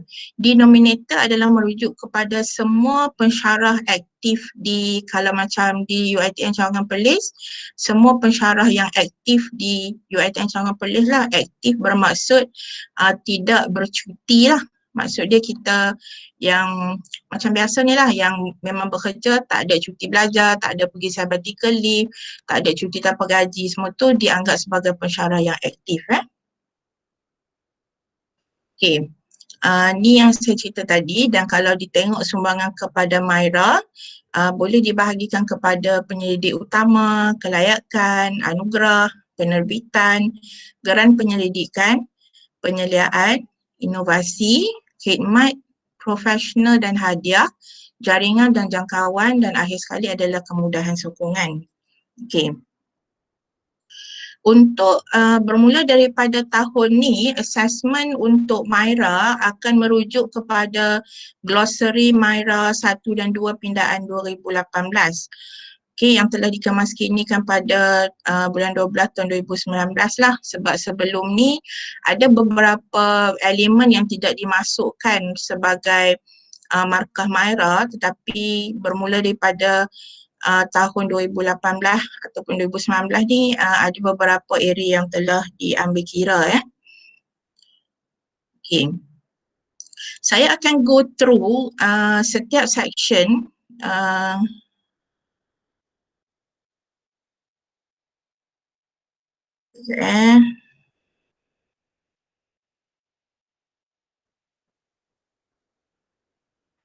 saya akan go through sedikit setiap section supaya kita semua boleh melihat secara detail di manakah bahagian yang kita boleh sebagai seorang pensyarah ni untuk menyumbang sebagai pensyarah untuk menyumbang di dalam skor MYRA Sebelum tu saya nak tunjukkan, semua orang pernah tengok poster ni?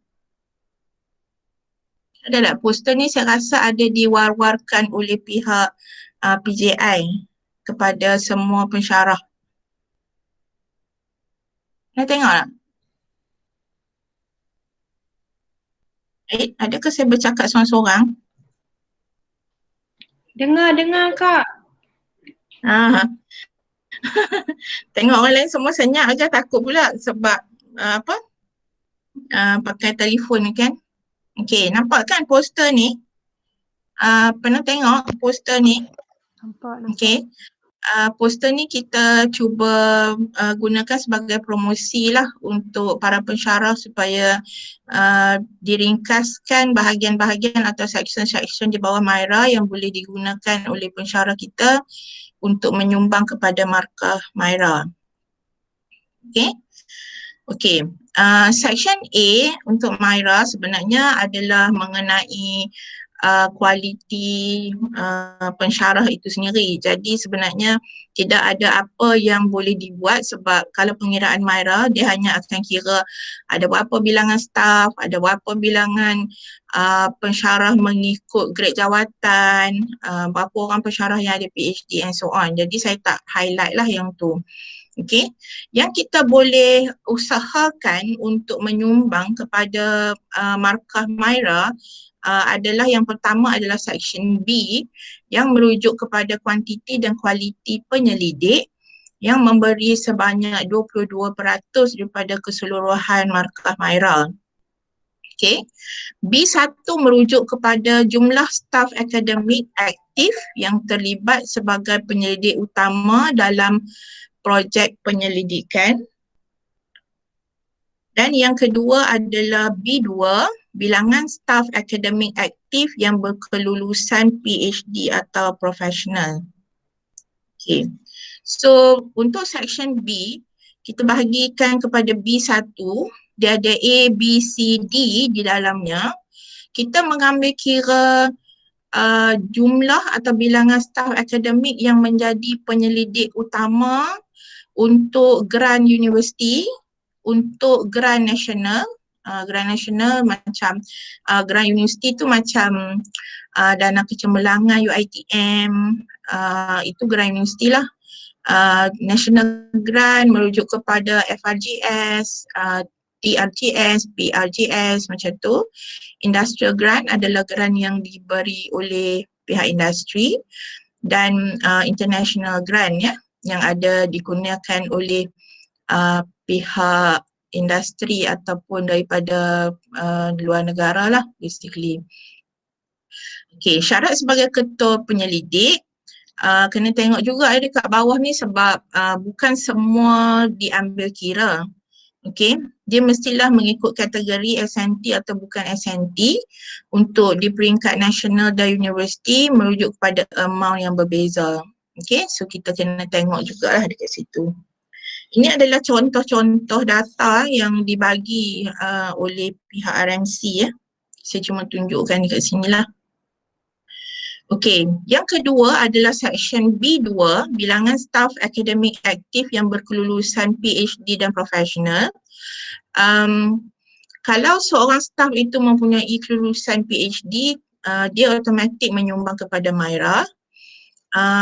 Tetapi kalau dia tidak ada PhD, kita juga mengambil kira staf-staf yang mempunyai kelulusan profesional. Ya, professional qualification such as physician, engineers, architects, accountants, semua itulah. Contohnya DSc, DENG, okay, engineer, semua itulah. Okay, cumanya kita nak galakkan, bukanlah saya nak kata buat PhD tu tak penting, itu cerita KPI lain lah ya. Kalau kita tidak dapat, kita tidak ada PhD, kita galakkan pensyarah kita untuk ada professional qualification lah.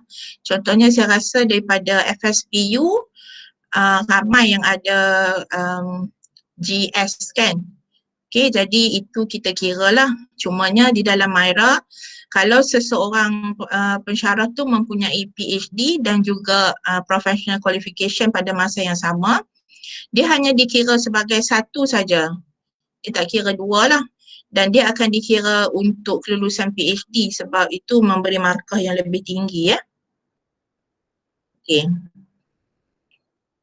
Section seterusnya adalah section C, iaitu kuantiti dan kualiti pendidikan. Dekat sini memberi markah 30%. Saya rasa dekat kuantiti dan kualiti pendidikan ni markah dia sangat banyak. C1, bilangan penerbitan dalam jurnal berindeks Scopus, WAS, ERA, Journal, Proceeding dan lain-lain. Dan C2 adalah geran pendidikan staf akademik. Okay, RM lah. Okay, ini adalah contohnya untuk bilangan penerbitan dalam jurnal berindeks. Dibahagikan kepada journal, proceedings, joint publication which is industrial collaboration, national collaboration ataupun international collaboration. Itu under yang indeks Okay, selain daripada itu kita juga tengok section C1 ni iaitu publication impact. Total citation of publication, ini kita akan kira lah. Kalau you punya paper is being cited in Scopus, kita akan kira citation untuk setiap penerbitan yang dikeluarkan oleh pensyarah UiTM Perlis, berapa dia punya total citation. Sebab tu kalau boleh kita nak minta tolong sangat-sangat untuk semua pensyarah, bila kita buat publish paper, tolong pastikan kita menggunakan affiliation yang betul sebab kalau affiliation ni banyak, kita mungkin akan terlepas citation of the publication sebab bila kita nak kira citation of publication ni, kita akan buat searching dekat database Scopus tu adalah berdasarkan affiliation pensyarah tersebut atau affiliation paper tersebut. Jadi ada setengah orang tulis Universiti Teknologi MYRA Perlis, ada setengah tulis Universiti Teknologi MYRA Perlis Branch, ada setengah tulis Universiti Teknologi MYRA Kampus Arau. Jadi ada banyak sangat. So saya rasa PJI ada mengeluarkan gazetted affiliation untuk UiTM Cawangan Perlis. Jadi minta tolong semua refer balik dan gunakan affiliation yang betul lah. Okay. Okay, yang ketiga adalah total number of publication in my site index journal. Ini adalah section baru yang dimasukkan dalam glossary MYRA 2018. Sebelum ni tidak dikira publication my site, tapi pada tahun 2018 kita menggalakkan macam yang kita tahu bila kita nak buat publication ni, we need to strategize lah. Kita janganlah simply publish di mana-mana journal overseas tetapi tidak index. Kalau begitu might as well kita publish di dalam jurnal Malaysia yang berindeks my site. Okay, itu juga salah satu untuk pencapaian KPI MyATP kita Okay. Selain daripada itu, masih di bawah publication, kita ada research books and chapter. dan juga policy paper. Kalau dekat situ kita boleh nampak research book ni pun dia ada banyak kategori dia, sama ada yang index ataupun tak index. Number of chapters in research books pun ada yang index dan ada tak index. Okay. Dan E adalah policy paper dan F adalah other publication. Other publication ni termasuklah artikel-artikel di dalam magazine yang kita publish. Okay. Kita boleh je publish, sebenarnya cuma markahnya di dalam MYRA tu sangat rendah lah. Okay. Jadi kita tengok balik kepada MYRA publication equivalency ni, saya rasa yang pagi tadi Dr. Syukur ada juga mention, dan saya harap semua orang aware pasal ni, yang mana untuk MYRA punya markah, dikira untuk satu journal index di Scopus WAS era tu, kalau tak dapat satu, kita boleh publish banyak-banyak di dalam contohnya 6 index proceeding, 3 journal index by my side, 4 index research book and so on lah. Okay. Okay. Lagi satu yang saya nak highlight adalah semua penerbitan yang diterbitkan oleh pensyarah UiTM mesti wajib dimuat naik rekodnya di dalam sistem Prisma. Okay, sebab bila kita nak collect data di dalam section C, data akan dicerap daripada beberapa sistem. Ya, salah satu yang paling penting adalah Prisma lah. Maksudnya kalaulah penerbitan itu tidak dimasukkan ke dalam sistem Prisma, kita tak kira. Walaupun you publish di dalam Q1 ke, selalunya kalau Q1 tu kita masuklah kan. Kalau you publish banyak-banyak paper tetapi tak masuk dalam Prisma, jadi agak susah untuk kita collect data tersebut. Jadi kita minta tolong sangat-sangat semua pensyarah yang buat publication, once the paper has been published, please upload data tu ke dalam Prisma supaya nanti memudahkan kita punya AJK untuk collect data lah. Okay, then we go to section C2. C2 merujuk kepada geran penyelidikan staf akademik. Ini juga ada banyak pecahan dia. Dibahagikan kepada sama ada geran tu daripada public fund, government agencies, kita ada private industrial fund, kita ada international fund, ya. Semua boleh dimasukkan dalam bentuk amount. Okay, selalunya data daripada research grant ni dicerap daripada sistem IRES, ya, IRES yang berada di PJI. Okay. Jadi kita minta tolonglah kalau kebanyakan pensyarah, kalau ada yang dapat geran daripada swasta tu selalunya tidak didaftarkan di dalam sistem RES. Okay, selalunya kalau yang dapat daripada KPT, FRGS apa tu semua memang kita go through RMC kan, jadi memang kita dapatlah data tu daripada sistem RES. Tetapi kalau macam you dapat sendiri geran tu daripada industri ataupun daripada badan antarabangsa ataupun universiti lain di antarabangsa yang tidak melalui RMC, tolonglah daftar geran yang you dapat tu dengan PJI. Okey, seterusnya adalah section D yang merujuk kepada kuantiti dan kualiti pasca siswaza yang memberi markah 15%. Okey, kita ada D1 bilangan graduan PhD pada tahun yang dinilai. D2 bilangan graduan sarjana. Untuk sarjana kita hanya mengambil kira mod penyelidikan sahaja. Kalau mod coursework tu ataupun mixed mode dia tidak dikira. Kita hanya ambil kira bilangan mode pendidikan, full research saja. Okey, lepas tu D3 adalah pelajar PhD berdaftar pada tahun dinilai. Okey, so kita harap lebih banyak pelajar-pelajar pasca siswazah akan mendaftarlah, sebab sekarang ni kita dah boleh, walaupun pelajar kita berdaftar di Shah Alam tetapi kita dah boleh letak sebagai kampus UiTM Perlis. Jadi kredit untuk pelajar yang berdaftar di UiTM Cawangan Perlis tu akan dapat markah dia dekat kita lah ya.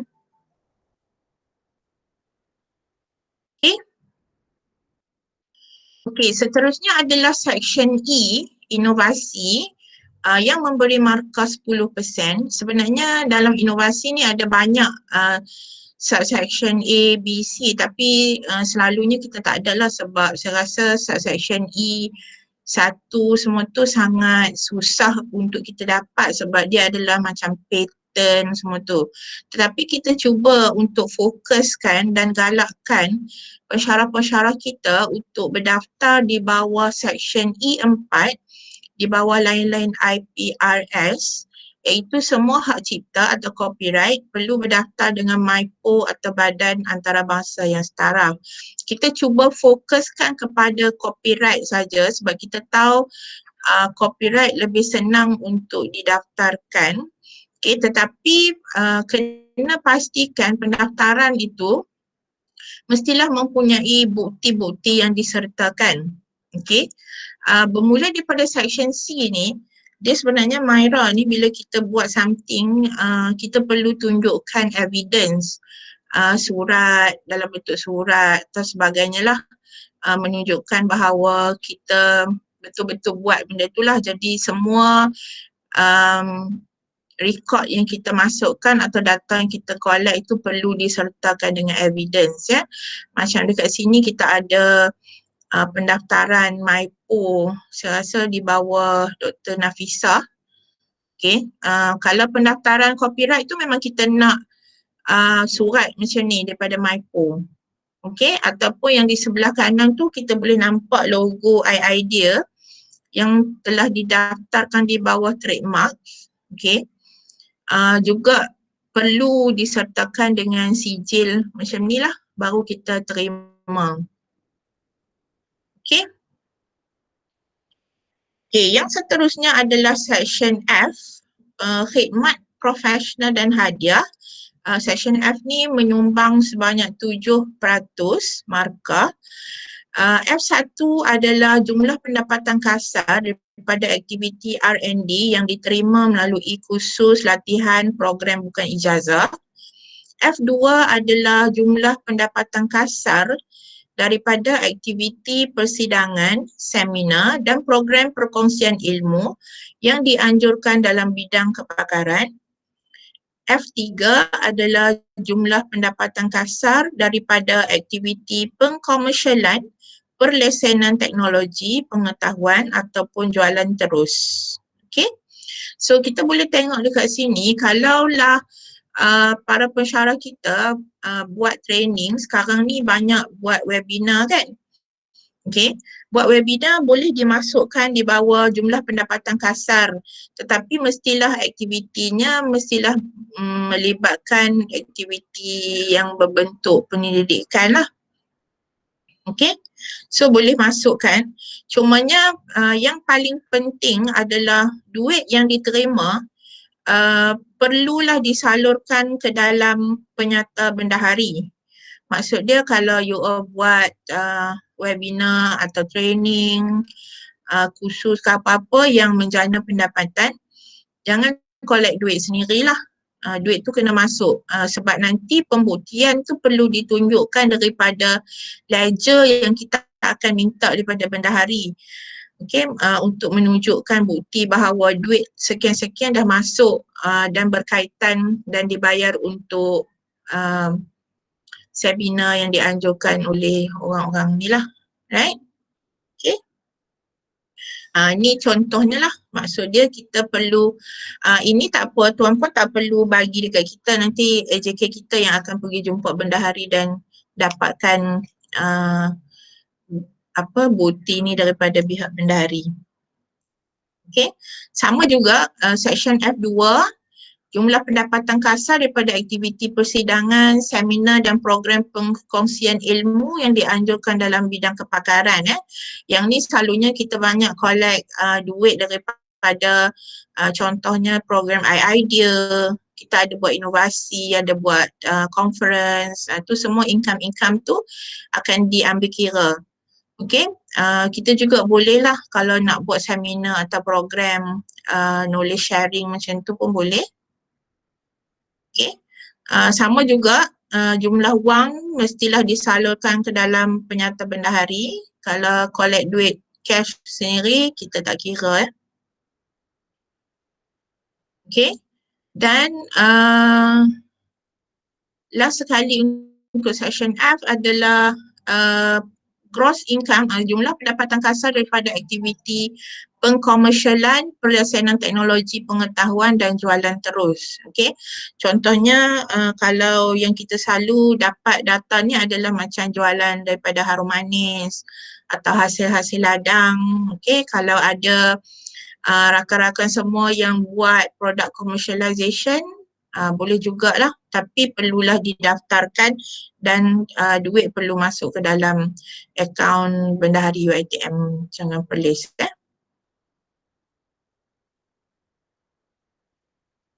Okey. Akhir sekali, section yang mana kita boleh menyumbang, section G adalah jaringan dan jangkauan yang menyumbang sebanyak 13%. Okey, G1, section G1 melibatkan penglibatan di dalam aktiviti penyelidikan dengan institusi antarabangsa yang menandatangani MOA atau perjanjian aktif. Okey, G2 adalah bilangan staf keluar negara untuk aktiviti penyelidikan. G3 adalah keahlian di dalam badan akademik, profesional dan persatuan ataupun NGO di peringkat antarabangsa. G5 adalah keahlian di dalam badan akademik, profesional, persatuan, NGO di peringkat kebangsaan. Dan G6 adalah pengetahuan ataupun projek penyebaran teknologi ataupun asimilasi inovasi sosial. Okey, contohnya dekat sini adalah kita nak penglibatan dalam aktiviti pendidikan. Okey, kita nampak sekarang ni banyak fakulti telah mula actively sign MOA kan. Okey, jadi kita akan ambil kira jumlah MOA yang disign. Okey, dan selepas tu apabila kita menjalankan aktiviti-aktiviti pendidikan yang dijalankan berikutan daripada MOA tadi, jadi kita juga akan ambil kira lah aktiviti-aktiviti tersebut. Okey, walaupun dulu diorang tak kira MOU tetapi sekarang ni MOU telah diambil kira, tetapi perlu menunjukkan pembuktian bahawa aktiviti research dijalankan daripada MOU. Sebab dulu diorang kata MOA ni susah sikit nak buat, MOU lagi senang. So diorang terima MOU tetapi perlu menunjukkan bukti-buktinya lah. Okay, bahawa ada aktiviti research yang berlaku selepas MOU ditandatangani. Okay, so perlu menunjukkan bukti-bukti macam ni lah. Surat, full copy of MOA ke LOA, MOU semua tu mesti ada tanda tangan. Ni lah. Okay, kalau ada penurunan kuasa kena menunjukkan bukti penurunan kuasa lah. Okay. Seterusnya adalah G2, bilangan staf keluar negara untuk aktiviti pendidikan. Okay, kalau ada staf kita yang membuat aktiviti pendidikan, mungkin pergi exchange program atau mobility program ke luar negara, kita akan ambil kira lah, itu menyumbang kepada markah MYRA. Okay, perlu kemukakan surat macam ni lah. Dia mestilah lebih daripada 5 hari. Okay, lebih 50 hari ni dia kira dalam masa setahun. Dia boleh campur-campur lah. Maksud dia you boleh ada kumulatif 2 program, total dia 5 hari. Baru dia akan kira sebagai satu aktiviti ya. Seorang lah. Okey. Okey. Yang seterusnya adalah section G3. Section G3, keahlian di akademik, profesional, persatuan, NGO di peringkat antarabangsa. Saya rasa yang ni ramai yang ada. Cumanya bila kita collect data, kita tak dapat nak collect data sebab ramai tidak dapat mengemukakan bukti ya. Okay, so A kita ada total number of staff member. Kalau kita menjadi ahli-ahli persatuan mana-mana association pun boleh, international academic professional body, ini adalah di peringkat antarabangsa dan kita juga perlu mengemukakan bukti-bukti macam ni lah, membership certificate,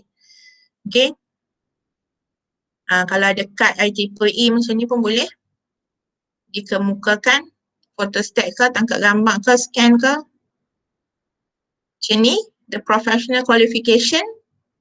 Okay, this is a professional qualification. Dia kata not professional membership. Kalau macam ni tak boleh lah.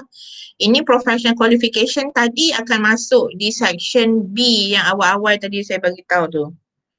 Okay, perlu tahu membezakan antara professional qualification dan professional membership ya. Okay, ini adalah keahlian di dalam badan akademik, profesional, persatuan NGO di peringkat kebangsaan. Kalau jadi ahli persatuan mana-mana, kita tahu tahun lepas waktu kita collect data ramai kawan-kawan kita daripada FSR.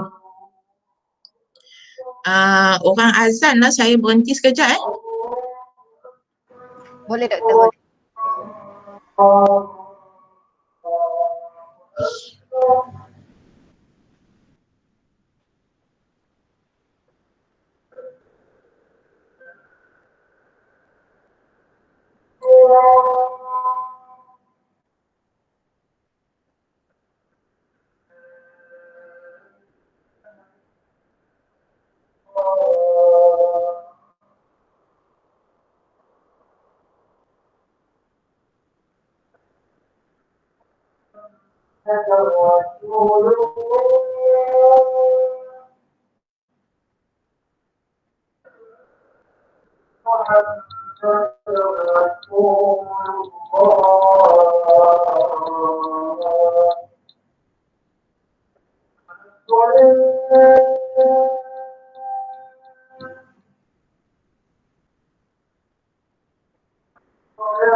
Okay, boleh saya sambung? Sikit je lagi.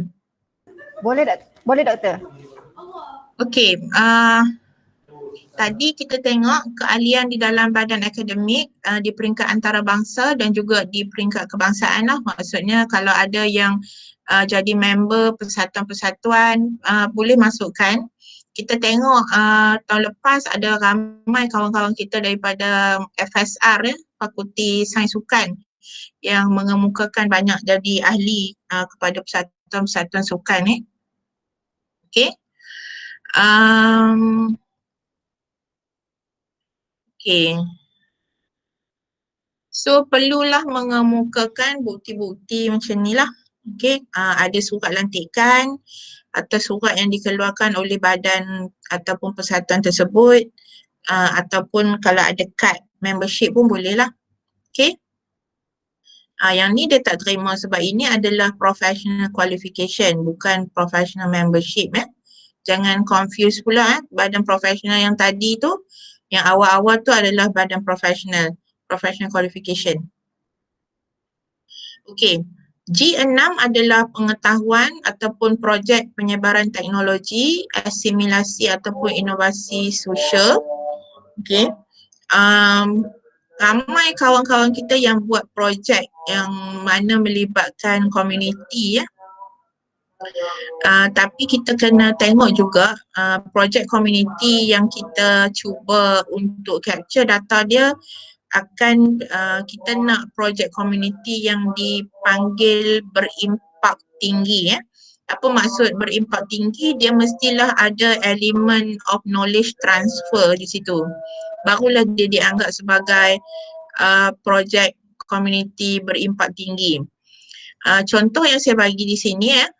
Contohnya kalau kita buat program gotong royong membersihkan surau di kampung mana-mana, dia tidak dikira sebagai projek berimpak tinggi lah sebab tidak ada knowledge transfer elemen di situ.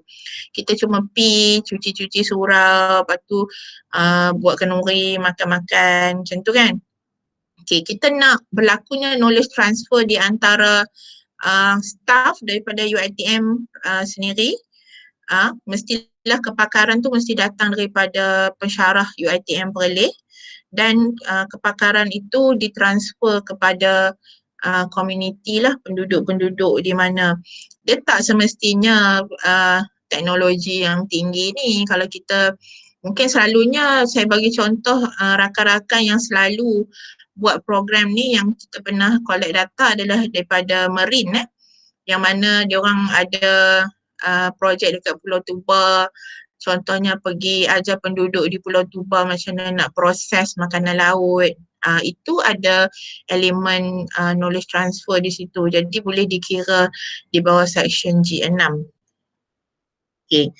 Apabila melibatkan pengetahuan atau projek penyebaran ni, dia hanya akan ambil projek bertaraf 3 bintang ke atas saja. Okay. Yang mana diambil kira sebagai komuniti yang telah mendapat faedah atau manfaat daripada program. Macam mana nak tahu 3 bintang ni? 3 bintang ni, ini adalah dia punya description dia. Yang mana penarafan bintang ni adalah diberi oleh ketua projek sendirilah. Maksudnya dia tengoklah impact. Jadi sebelum semua buat program, sepatutnya kita kena buat survey dululah. Dia kena ada pre dengan post punya survey. Maksud dia sebelum program macam mana dan selepas habis program macam mana. Jadi kita akan tengok ada impact tak di situ. Ada tak maksudnya kalau ada berlakunya knowledge transfer daripada dia tak tahu, dia tahulah atau lebih pandai lah macam tu. Right? Okay, so kena isi borang ni lah untuk menunjukkan bukti yang projek tadi telah dijalankan dan telah dibagi rating lah di sini. Bubuhlah gambar-gambar. Situ, okay.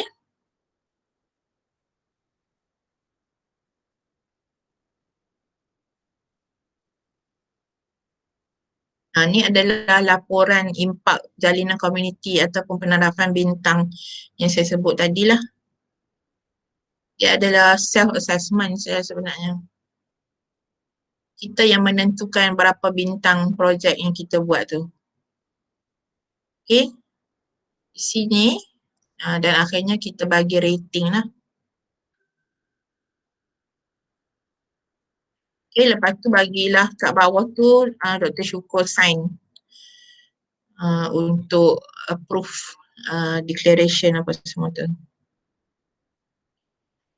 Okay, that's all about macam mana kita boleh dapat menyumbang ke arah markah MYRA. Saya harap untuk exercise seterusnya kita sama-sama dapat mengembeling tenaga membantu. Di samping kita cuba mencapai KPI MyATP kita, saya rasa KPI MyATP itu juga dalam masa yang sama insyaAllah dapat membantu UiTM Perlis untuk mencapai bintang MYRA yang lebih bergemerlapan lah di masa depan. Okay, saya juga nak ambil kesempatan di sini untuk buat promotion sikit. Kami tengah mencari ahli-ahli baru yang berminat untuk menyertai jawatan kuasa MYRA. Kalau ada pensyarah-pensyarah baru especially lah yang mana berminat untuk join Jawatankuasa MYRA ni, bolehlah contact saya ya. Okey. Itu saja daripada saya. Ana. Okey Doktor. Terima kasih Dr. Sabirah. Seterusnya kita buka sesi Q&A kepada semua jika terdapat sebarang soalan yang ingin diajukan kepada Dr. Sabirah. Disilakan.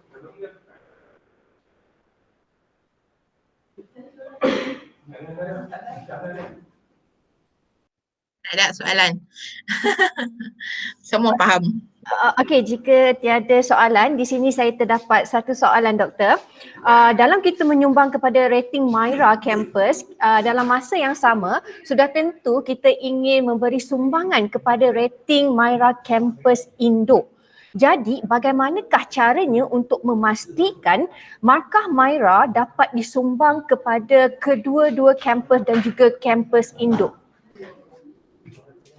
Okey, sebenarnya rating untuk markah MYRA Indo tu kita tak dapat nak menyumbang lah. Sebabnya markah MYRA Indo tu hanya dia punya, ingat tadi saya cerita pasal denominator? Ya. Denominator untuk MYRA UiTM Shah Alam hanya mengambil kira pensyarah-pensyarah di UiTM Shah Alam sahaja. Walaupun begitu, boleh juga sebab diorang juga promote kan, pihak RMC ada mengeluarkan insentif kepada penulis-penulis yang publish paper dalam Scopus kan. Okay, saya rasa Dr. Ain ada pernah mewar-warkannya, dan syaratnya adalah perlu meletakkan nama seorang penulis bersama daripada UiTM Shah Alam. Betul? Kan? Hana tahu kan angguk-angguk tu? Ya betul Doktor. Ya. Okey. Jadi itu adalah cara lah kalau kita nak sumbangkan daripada segi maksud dia bila kita buat penulisan, kita ada nama pensyarah daripada UiTM Shah Alam. Jadi dengan erti kata lain, dia orang akan dapat jugalah, especially kalau you publish dalam paper Scopus lah. Okay, so dia tag along dengan kita lah. Kalau dulu pair to publish kan, pair to publish. Sekarang ni dia panggil apa tak tahu. Maksudnya ada nama pensyarah Shah Alam dengan nama kita. Jadi Shah Alam akan dapat weightage. Selain daripada tu tak ada lah, sebab denominator untuk markah MYRA Shah Alam hanya mengambil kira aktiviti-aktiviti yang dilakukan oleh pensyarah di Shah Alam. Maksud dia kalau kita nak bantu, kita kena collaborate dengan pensyarah Shah Alam lah, nama dia orang kena ada. Okey, terima kasih Dr. Sabirah atas jawapan yang diberikan. Sekali lagi pihak penganjur ingin mengucapkan jutaan terima kasih kepada Dr. Sabirah atas perkongsian yang sangat mantap berkaitan dengan MYRA sebentar tadi. Dengan berakhirnya sesi perkongsian sebentar tadi, maka berakhirlah webinar kita pada hari ini. Mohon kerjasama semua untuk onkan kamera anda bagi sesi bergambar bersama penceramah kita pada sesi petang ini. Mohon semua untuk onkan kamera anda.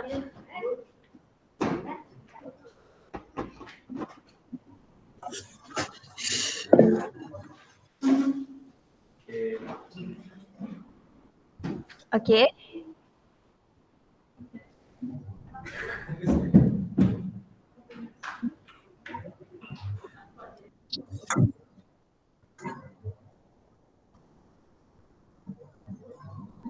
Okey, sementara tu boleh betulkan tudung dulu. Boleh buat senyuman yang manis. Okey, ready semua? Okey, boleh buat freestyle lah saya rasa. Okey, buat freestyle dalam kiraan 3, 1, 2, 3. Senyum semua. Okey, sekali lagi. 1, 2, 3. Okey, last kali buat love. Okey. 1. Asyik love je doktor, syukur ni. Love kat mana ni? Love kecil ke love besar? Okey, 1, 2. Okey, sebentar belum lagi. Okay, ready?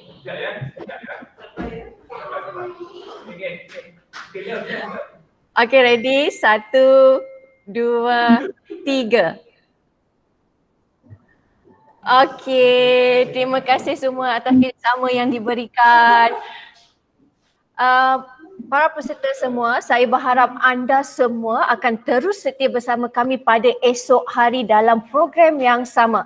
Banyak lagi topik yang akan dikongsikan kepada anda oleh panel jemputan kita yang hebat. Sekali lagi bagi pihak penganjur, kami ingin merakamkan jutaan terima kasih atas sokongan anda semua dalam menjayakan program ini. Dengan itu, saya Siti Hanaria Mansur memohon maaf jika terdapat kekurangan sepanjang pengendalian saya bagi sesi ini. Semoga kita berjumpa lagi. Kita sudahi sesi pada hari ini dengan tasbih kifarah dan surah wal as.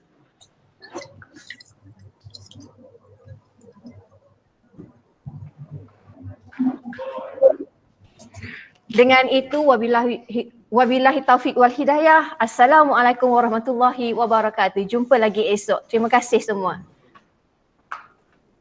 Bye. Tahniah Hana.